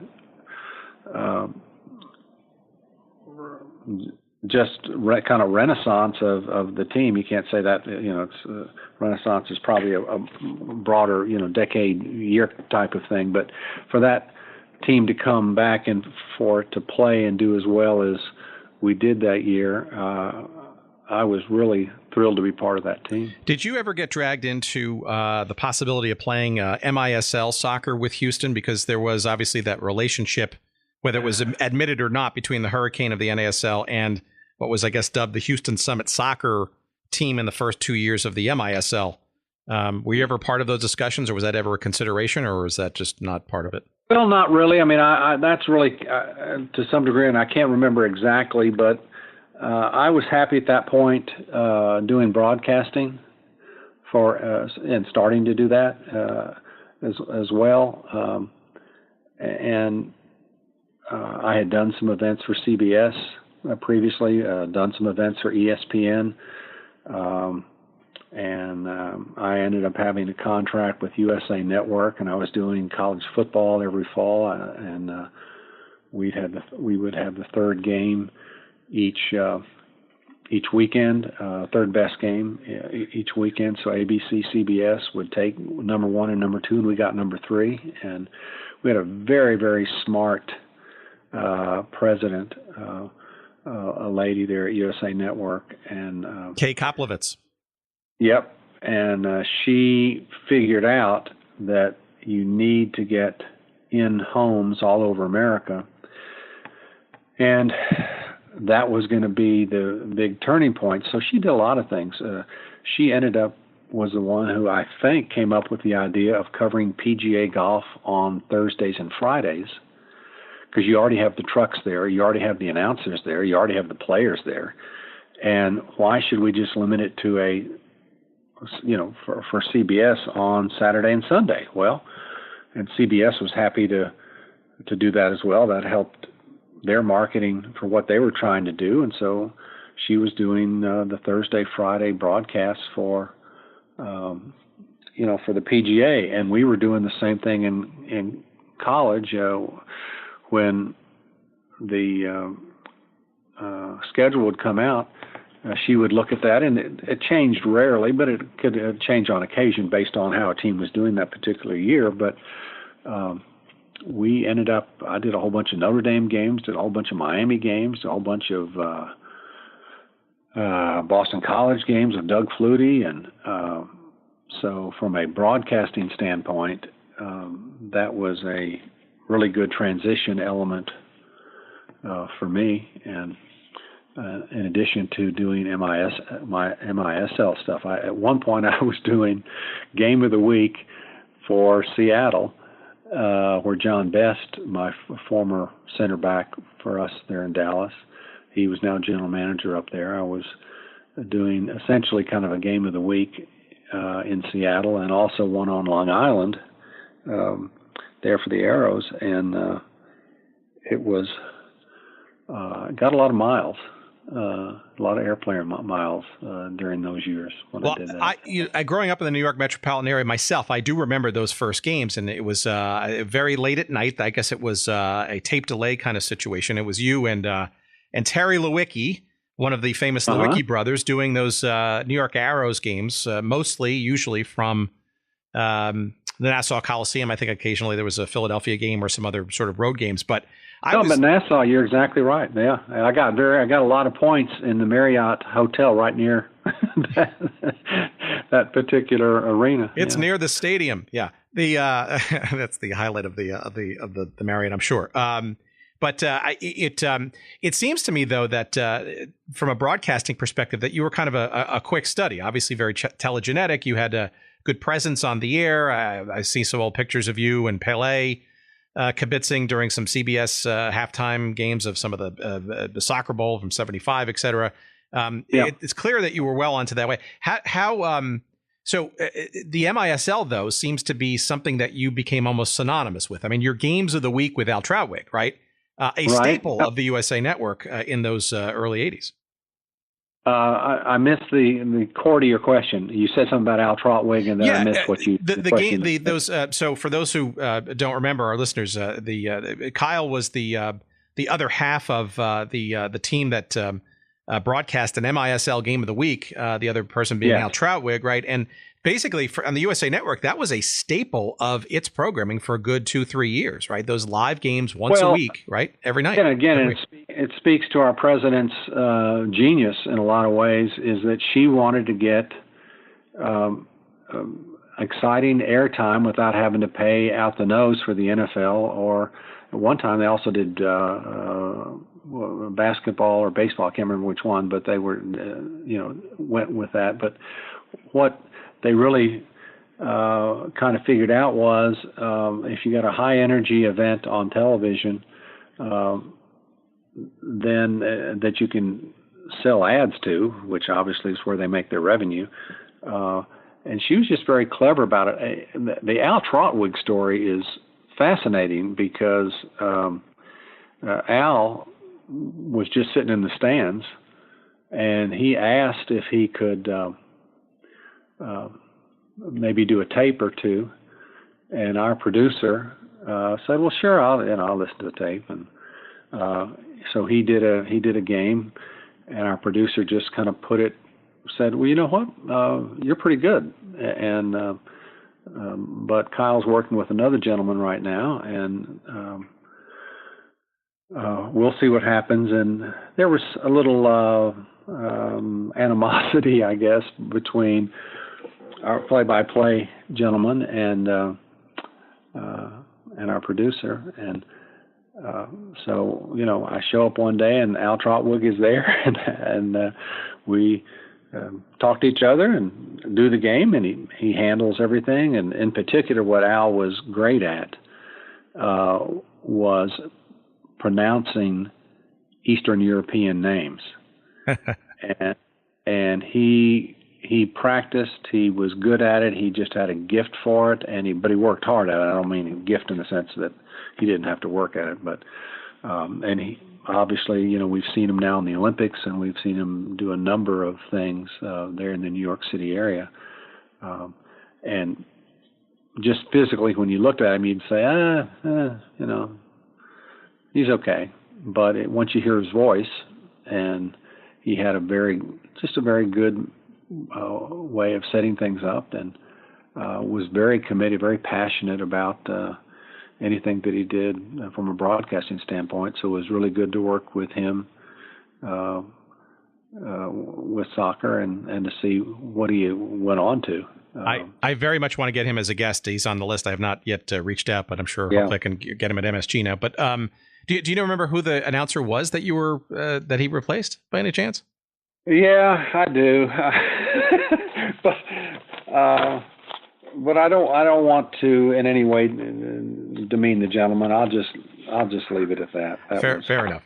And look, I know. I may call you back and no, but the other gentleman had worked for CBS. He had a good career in basketball, and just the personalities did not. They just didn't work with our producer, and I don't know why, and I wish it in a lot of ways, because he and I did a lot of football together, and the same producer did our football events, who did the soccer events for the most part, and so it's been I have a lot of really good memories of that, because we kind of did the second tier bowls, college football bowl games around New Year's Day and through Christmas, and so we did game of the week football, and then I did some did national track and field events as well for USA Network, and I think ended up doing 4 sports, I think, for them at one point. Well, you're almost like a utility player of sorts for USA Network, and with a flexing sports. I was a stable on college football. I was a stable on MISL soccer for them, and then I actually did a rodeo time for them one time down in Oklahoma City, and in addition to the track and field activities. And so the first 3 I felt very competent and could handle, what we would have to deal with. A rodeo, not so much. And I think they thought, because I was from Texas, that I would understand all the rodeo lingo and all that kind of stuff. But all right, so our completists out there who are listening, we urge you to go find that piece of video of Kyle Rote Jr. calling rodeo in the state of Oklahoma in the early 80s. All right, but so it seems like you're well on your way then. But then, and this is, I do want to sort of make this sort of the last major sort of area here. How do you get back into the game of soccer itself? The appeal of getting actually into owning or being part of an MISL franchise yourself. How did that sort of come about? Well, I had finished in Houston. I had spent some the summer. I had really kind of felt a call to do this, and when it looked like I was not going to be as big a part of the team because they were going to stay. Timo had a winning. He had a winning style, and whatever the math was going to be, for that next year in 1980, I had always been very impressed with Mother Teresa, and always have felt odd about hunger issues around the world, and that had always just kind of pierced my heart and that kind of thing. And so made a decision that since I was not going to be part of the mainstream of the Houston team, because we had a very good, successful team, the year before, and there was no reason to change it for the most part. So I ended up spending 3 months or so in India, Mother Teresa's work, that kind of thing, and come back and get a phone call from a former Memphis Rogues guy who I knew, and he said, "Look, I see you doing all this MISL stuff, and so you got to know some of these owners, and we need a soccer franchise." And I said, "Well, you know what? I will keep my ears open, and I'll kind of see what happens, and get back in touch with you and see kind of if what interest there might be." Well, as it turned out, one day I'm doing a game in Hartford, and I can't remember who it was that came up to me. It wasn't Michael, but somebody came up to me and said, "Look, we're so glad to have you guys here, but don't say anything about our owner on air. Would you please?" I mean, he asked me to, and I said, "Well, I don't even know what happened to your owner, so yeah, I'm not going to say anything about it."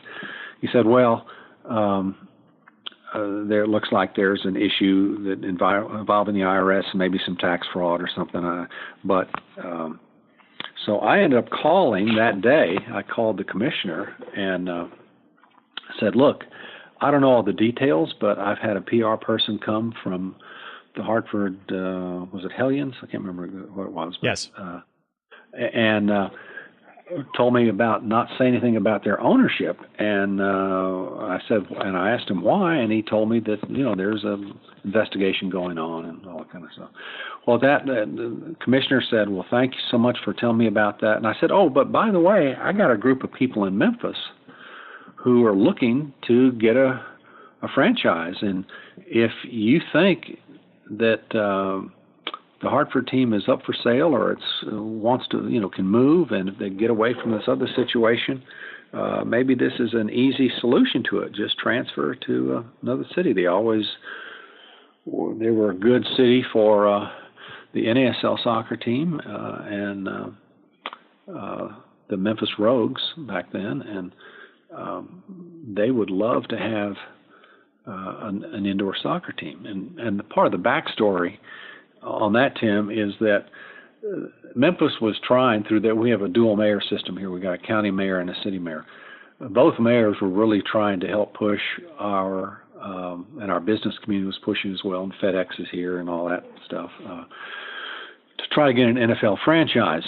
And given our average income in the city of Memphis, it doesn't fit anything close to what the NFL needed. But NFL loved using Memphis as kind of a tool to try to negotiate with other cities. Ultimately, the team, ended up going to Nashville, which has a much higher average income per person. And so, they figured that in Memphis you got, for the NFL, maybe you got 30,000 people that can afford season tickets. But in Nashville, even though they're a smaller city, they have probably 70, 80,000 people that could. And they did all their economic research and all that kind of stuff.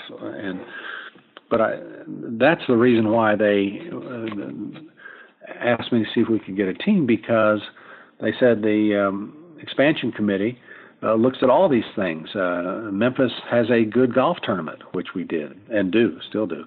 The St. Jude tournament. You've got a good tennis tournament, which we did up until about a year ago.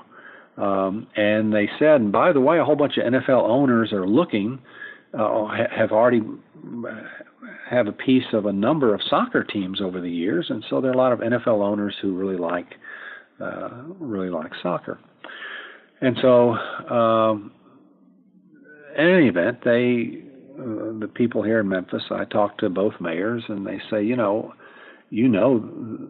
those folks, would you try to help us as kind of a front man to get in touch with the commissioner and see if maybe we can get a team, if not Hartford, another one, but the Hartford one sounds, that maybe they'd be willing to consider that. Well, I get a phone call back, and shockingly, they did want to consider that. And so we ended up got a group of owners, of which I was one, that we ended up owning the team that ultimately became the Memphis Americans. Used to be the Hartford Hellions, and we kept, I think, 4 or 5 players off that team, and then added some others, and Stan Stomenkovich was one of those who became a real star in our little community here. But we had some other really good players that we were able to get from Hartford. We got Tom Nevers, and who else? Bruce Rudroff, and Leo Figueredo, and there's one other one I think we got. Richard Booth, who is still here, by the way. He was a goalkeeper. Sure. And was an excellent goalkeeper for us with the Memphis Americans. Memphis Americans lasted 3 years. We sold the franchise to Las Vegas, where it went out there, and I guess, the league imploded, and they didn't do as well as I guess they expected at the time. I was offered a job to go there, but my wife was here. She's from the state of Tennessee. Our kids were happy in school, and I was in a position where I didn't absolutely have to move just to survive. And so we ended up staying here and became host of a TV show here called Knowledge Bowl, and for 18 years hosted that television show for CBS. And it's since been kind of franchised to some other cities and that kind of thing. And continued to do my football, continued to do MISL stuff. And so my temporary move to Memphis in 1981 turned into a permanent move because we're still here. And so. All right, last couple of questions. All right, so but that's a really interesting story. So did you ever sort of was the irony ever evident in that here you are part of an Athletes in Action Christian-oriented acquisition of a team that was called the Hellions?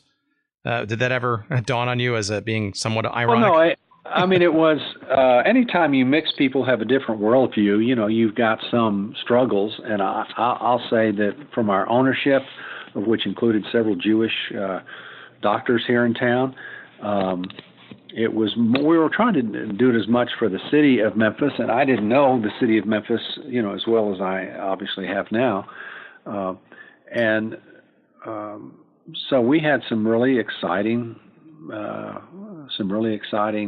time, but the mix of players, Derek Smethurst, I don't know if you remember Derek, Sure. but he was a really good forward, and Derek was on our team, and so we had about, I'd say probably half Christian that you could identify players, and the other half weren't, but that wasn't. We did a number of things around the community that were basically giving activities, just trying to bless people and do things to encourage them and that kind of stuff. But the base had already been set. The Memphis Rogues, that previous group, had done a fabulous job of inculcating a love of soccer among the Memphis people, and so we were fortunate to have some good crowds and that kind of thing, and I think Helmut Dudek and Hank Leotard and Tony Carbagnani, all those guys, and Richard Booth. Most of those guys are still I think of that group, several of them are still here. A tremendous Helmut Dudek was a fabulous kind of left back for us. He ended up dying of cancer a few years ago, and Stan Stamenkovic sadly was killed in an accident falling off the top of a roof. I don't know how anyway, that's I'll let someone else figure all that out. And so I've tried to keep up with, a good number of them over the years, but we really didn't have any, major issues within the team, other than we didn't win as much as we wanted to, and one of my former teammates was our first coach, Horst Bertel, who played in Germany and was never on the German national team, but he was close, and so he had married an American girl, and so they were trying to establish citizenship here and that kind of thing. And Horst and I played together in Houston. He came from Houston as well. And so from that Houston group, Horst Bertel came, and then also Matt O'Sullivan came from there. So there were really kind of three of us who came from the Houston soccer program up to assist those people here in Memphis. And the other irony, as people are yelling at their iPods as they're listening to this episode, of course, is that the Memphis Americans were comprised of many non-Americans for quite some time, and you've named just a bunch of all, right? So that's that irony there as well. Well, we played at every arena. They always have their song. We would play that "Coming to America" song. The very popular Coming to America song. And I still get people coming up to me, this many years later, who so love that, this idea of coming to America to start your life and to have a fresh look and all of that. I had no idea the power of that music, but we played it loud, and we, of course, we did the national anthem, but the music element, when you put together, you produce, a game. That surprised me as to how important that became, and people would stand up and sing, and it's a pretty easy lyric to remember. So.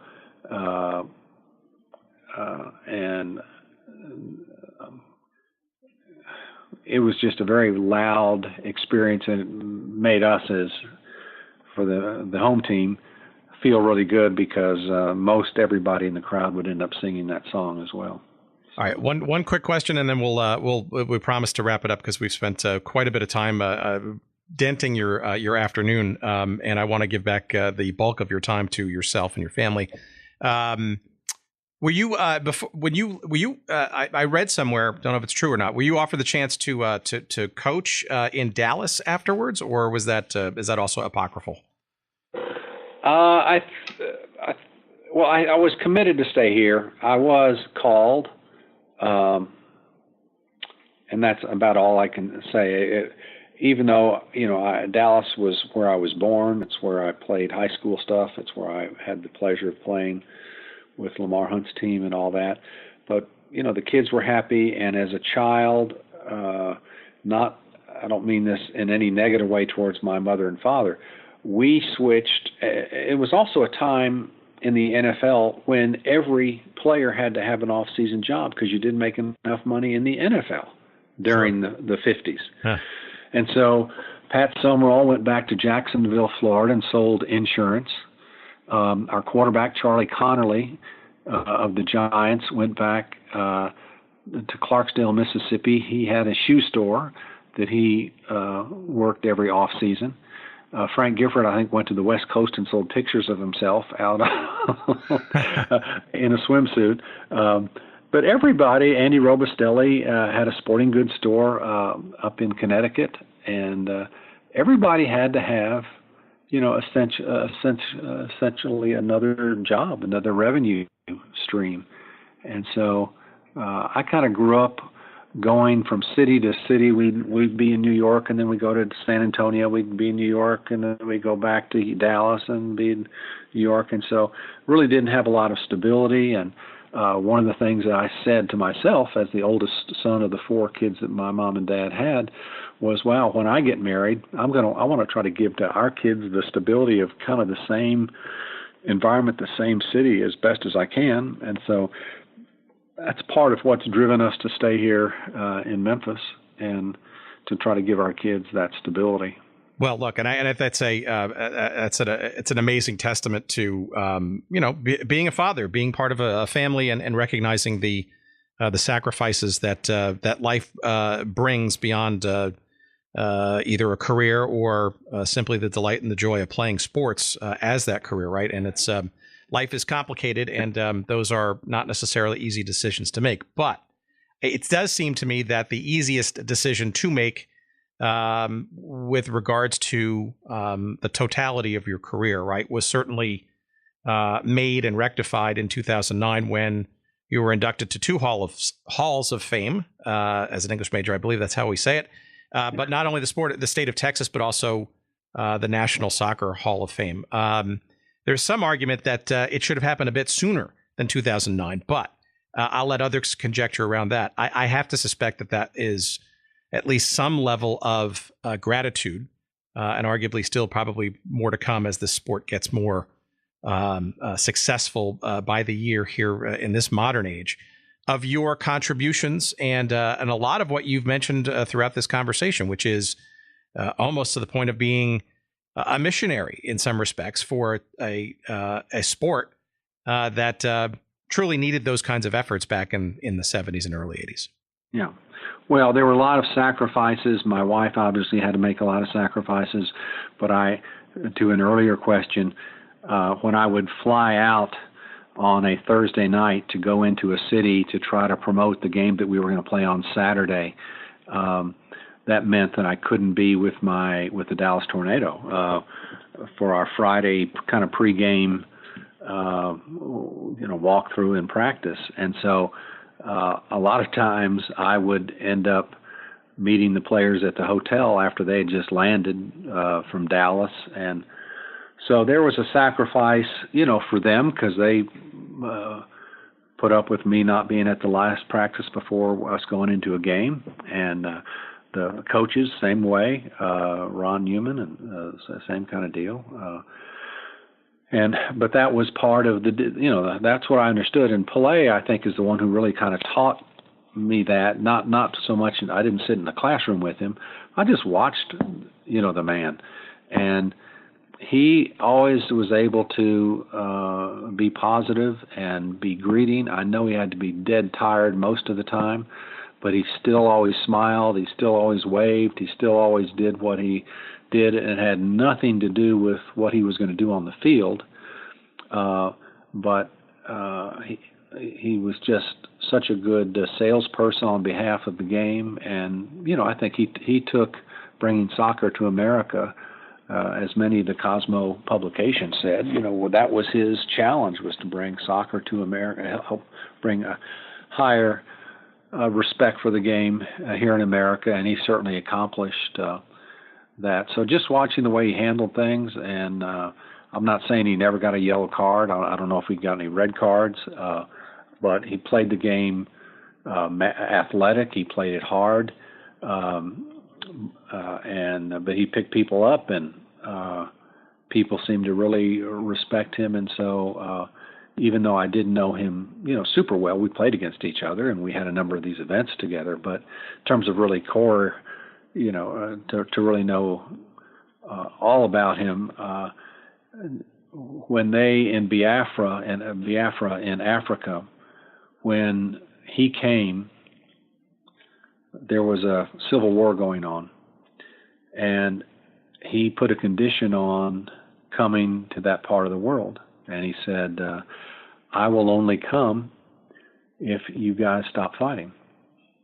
And despite all the previous efforts by the governments, by both sides, by military, by everybody else to quit fighting, they continued to fight. But when Pelé came, they stopped.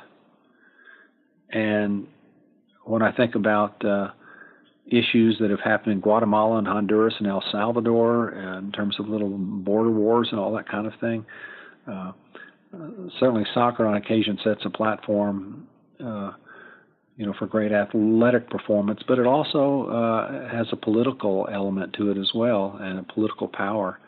And when you join that with someone like Pelé, who, I've never met anyone who didn't really like him, in addition to respecting him for the remarkable accomplishments that he had. So I just tried to take a tone, just kind of watching the master of how he did it. I could never match his athletic or his soccer skills, but his ambassador skills were A+, and I always wanted to try to make sure I never embarrassed the game and tried to honor him. Well, I think you were the complete diametric opposite of an embarrassment. You're obviously a true pioneer of the sport. This is partially why we do these conversations, because there's a whole element of soccer fan here in the United States. I mean, arguably it's an embarrassment of riches these days, given what's transpired in the game. Obviously, still lots yet to come, but without the pioneering work, and I hate to overuse that word, but it's apt here.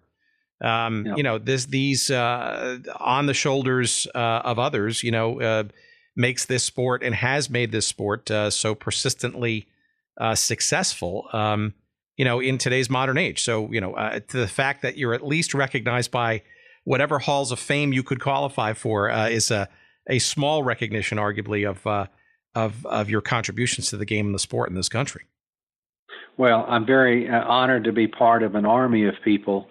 Again, some of whom you've already, Michael Minchell and Bobby and some of the other folks that you have talked to that were all part of that and had different, perhaps, assignments, but we were all trying to keep smiles on young people's faces, and even though they might have sweat on their brow, it was with a smile, and that's the magic of the game of soccer. And I don't worship it in the sense that it's above my God worship, but I certainly am very thankful that the game exists, because it's done a lot of good.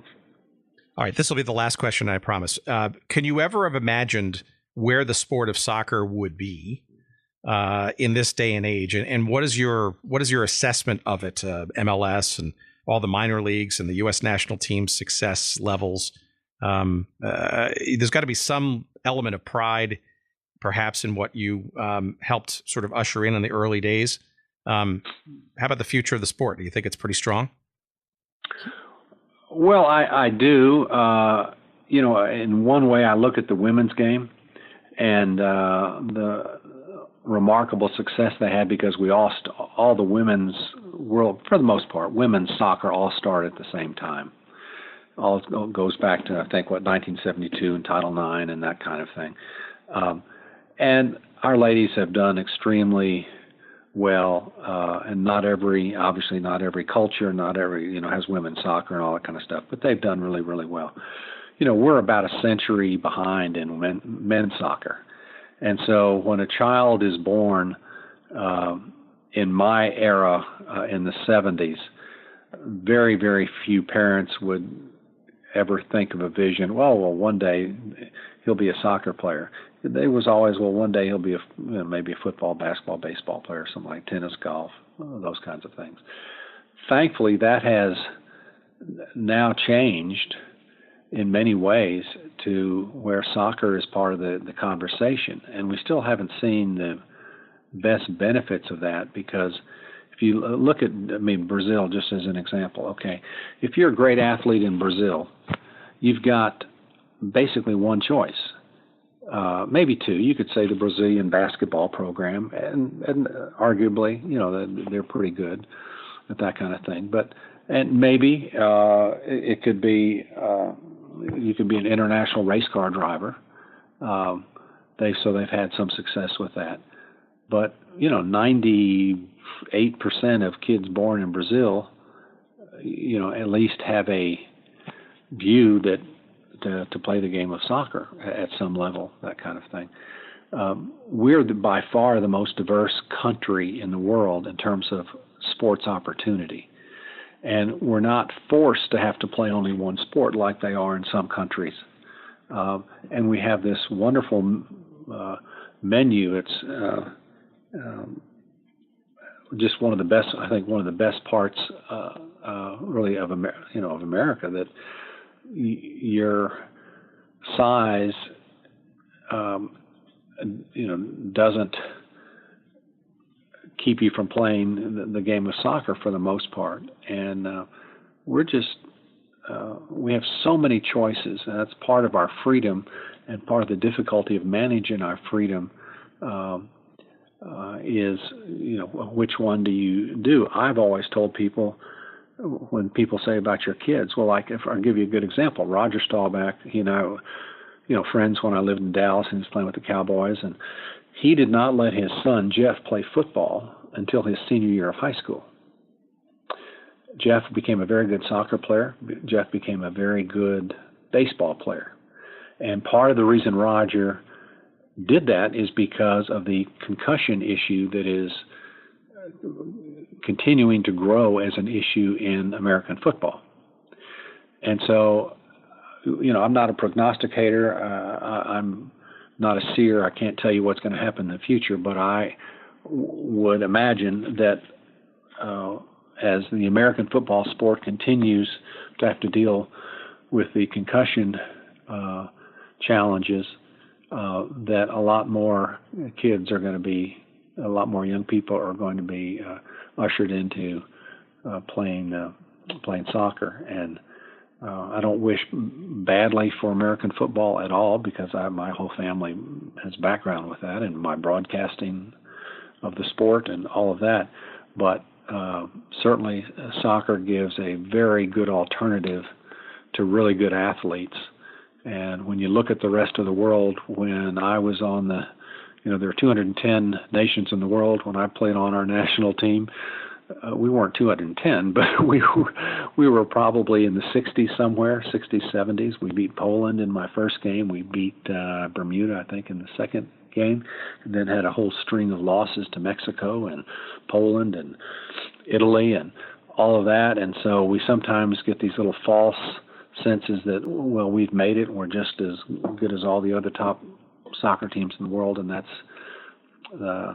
not quite the case. I mean, we're certainly moving in that direction, but this idea of an alternative to American football is a very enticing one for me as I look at it, and as more and more parents who know that I play both sports would say, well, what do you think? What would you advise? And I said, well, look, I'm not an expert on brain science. There are other people that you ought to ask questions about that. But let me just tell you what Roger did with his son, what Staubach did with his son, and that was he kept him out of football until he was really fully developed.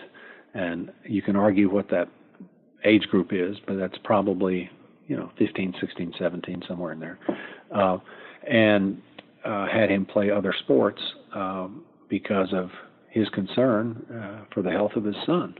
And so I think that's going to end up becoming a bigger issue nationally of how do we enjoy the game of American football without having to incur the risks that we have had. We don't put people in the military until they're at least 18, I think.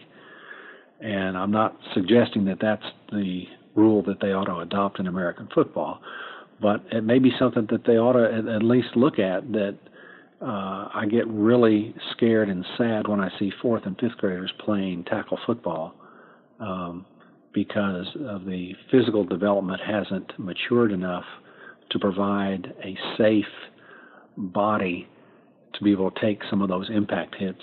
And I think just out of the enthusiasm, I don't think parents ever do it intentionally, want to put their children in harm. I think they just don't understand, they just don't know what can happen with youth sports, injuries particularly in that sport. And I see soccer as perhaps a beneficiary of that.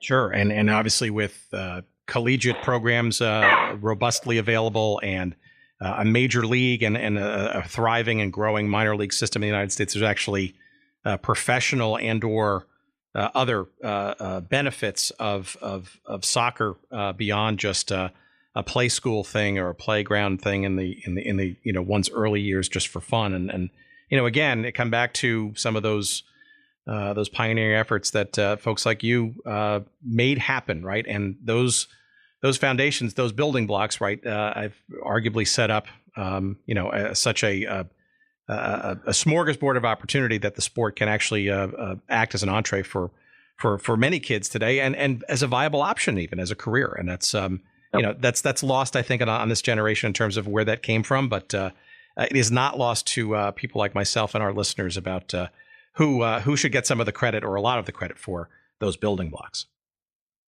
Well, Tim, it's been a joy talking to you and to talk to someone who's followed the game for a long period of time. And I thank you for the phone call, and good to talk with you.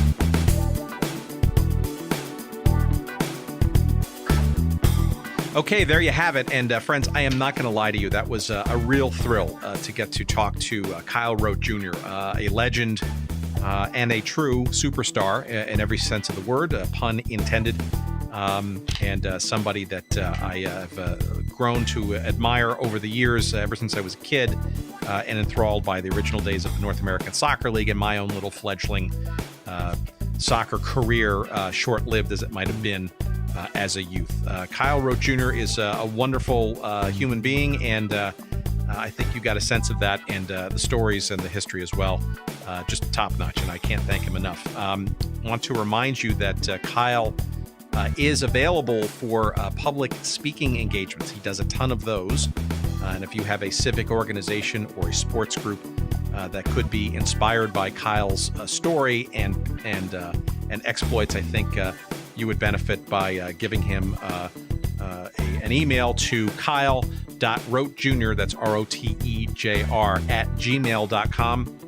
Again, that's kyle.rotejr, ROTEJR, at gmail.com, and he will hopefully respond in kind, and you can figure out how Kyle can come speak to your group. I think that too would be a fun exchange, and lots to learn from the great Kyle Rote Jr. And we can't again thank him enough for being part of our fledgling little podcast here on episode number 19. Boy, has time flown. Again, thank you for listening. Follow us on social media. You find us on Twitter at Good Seats Still.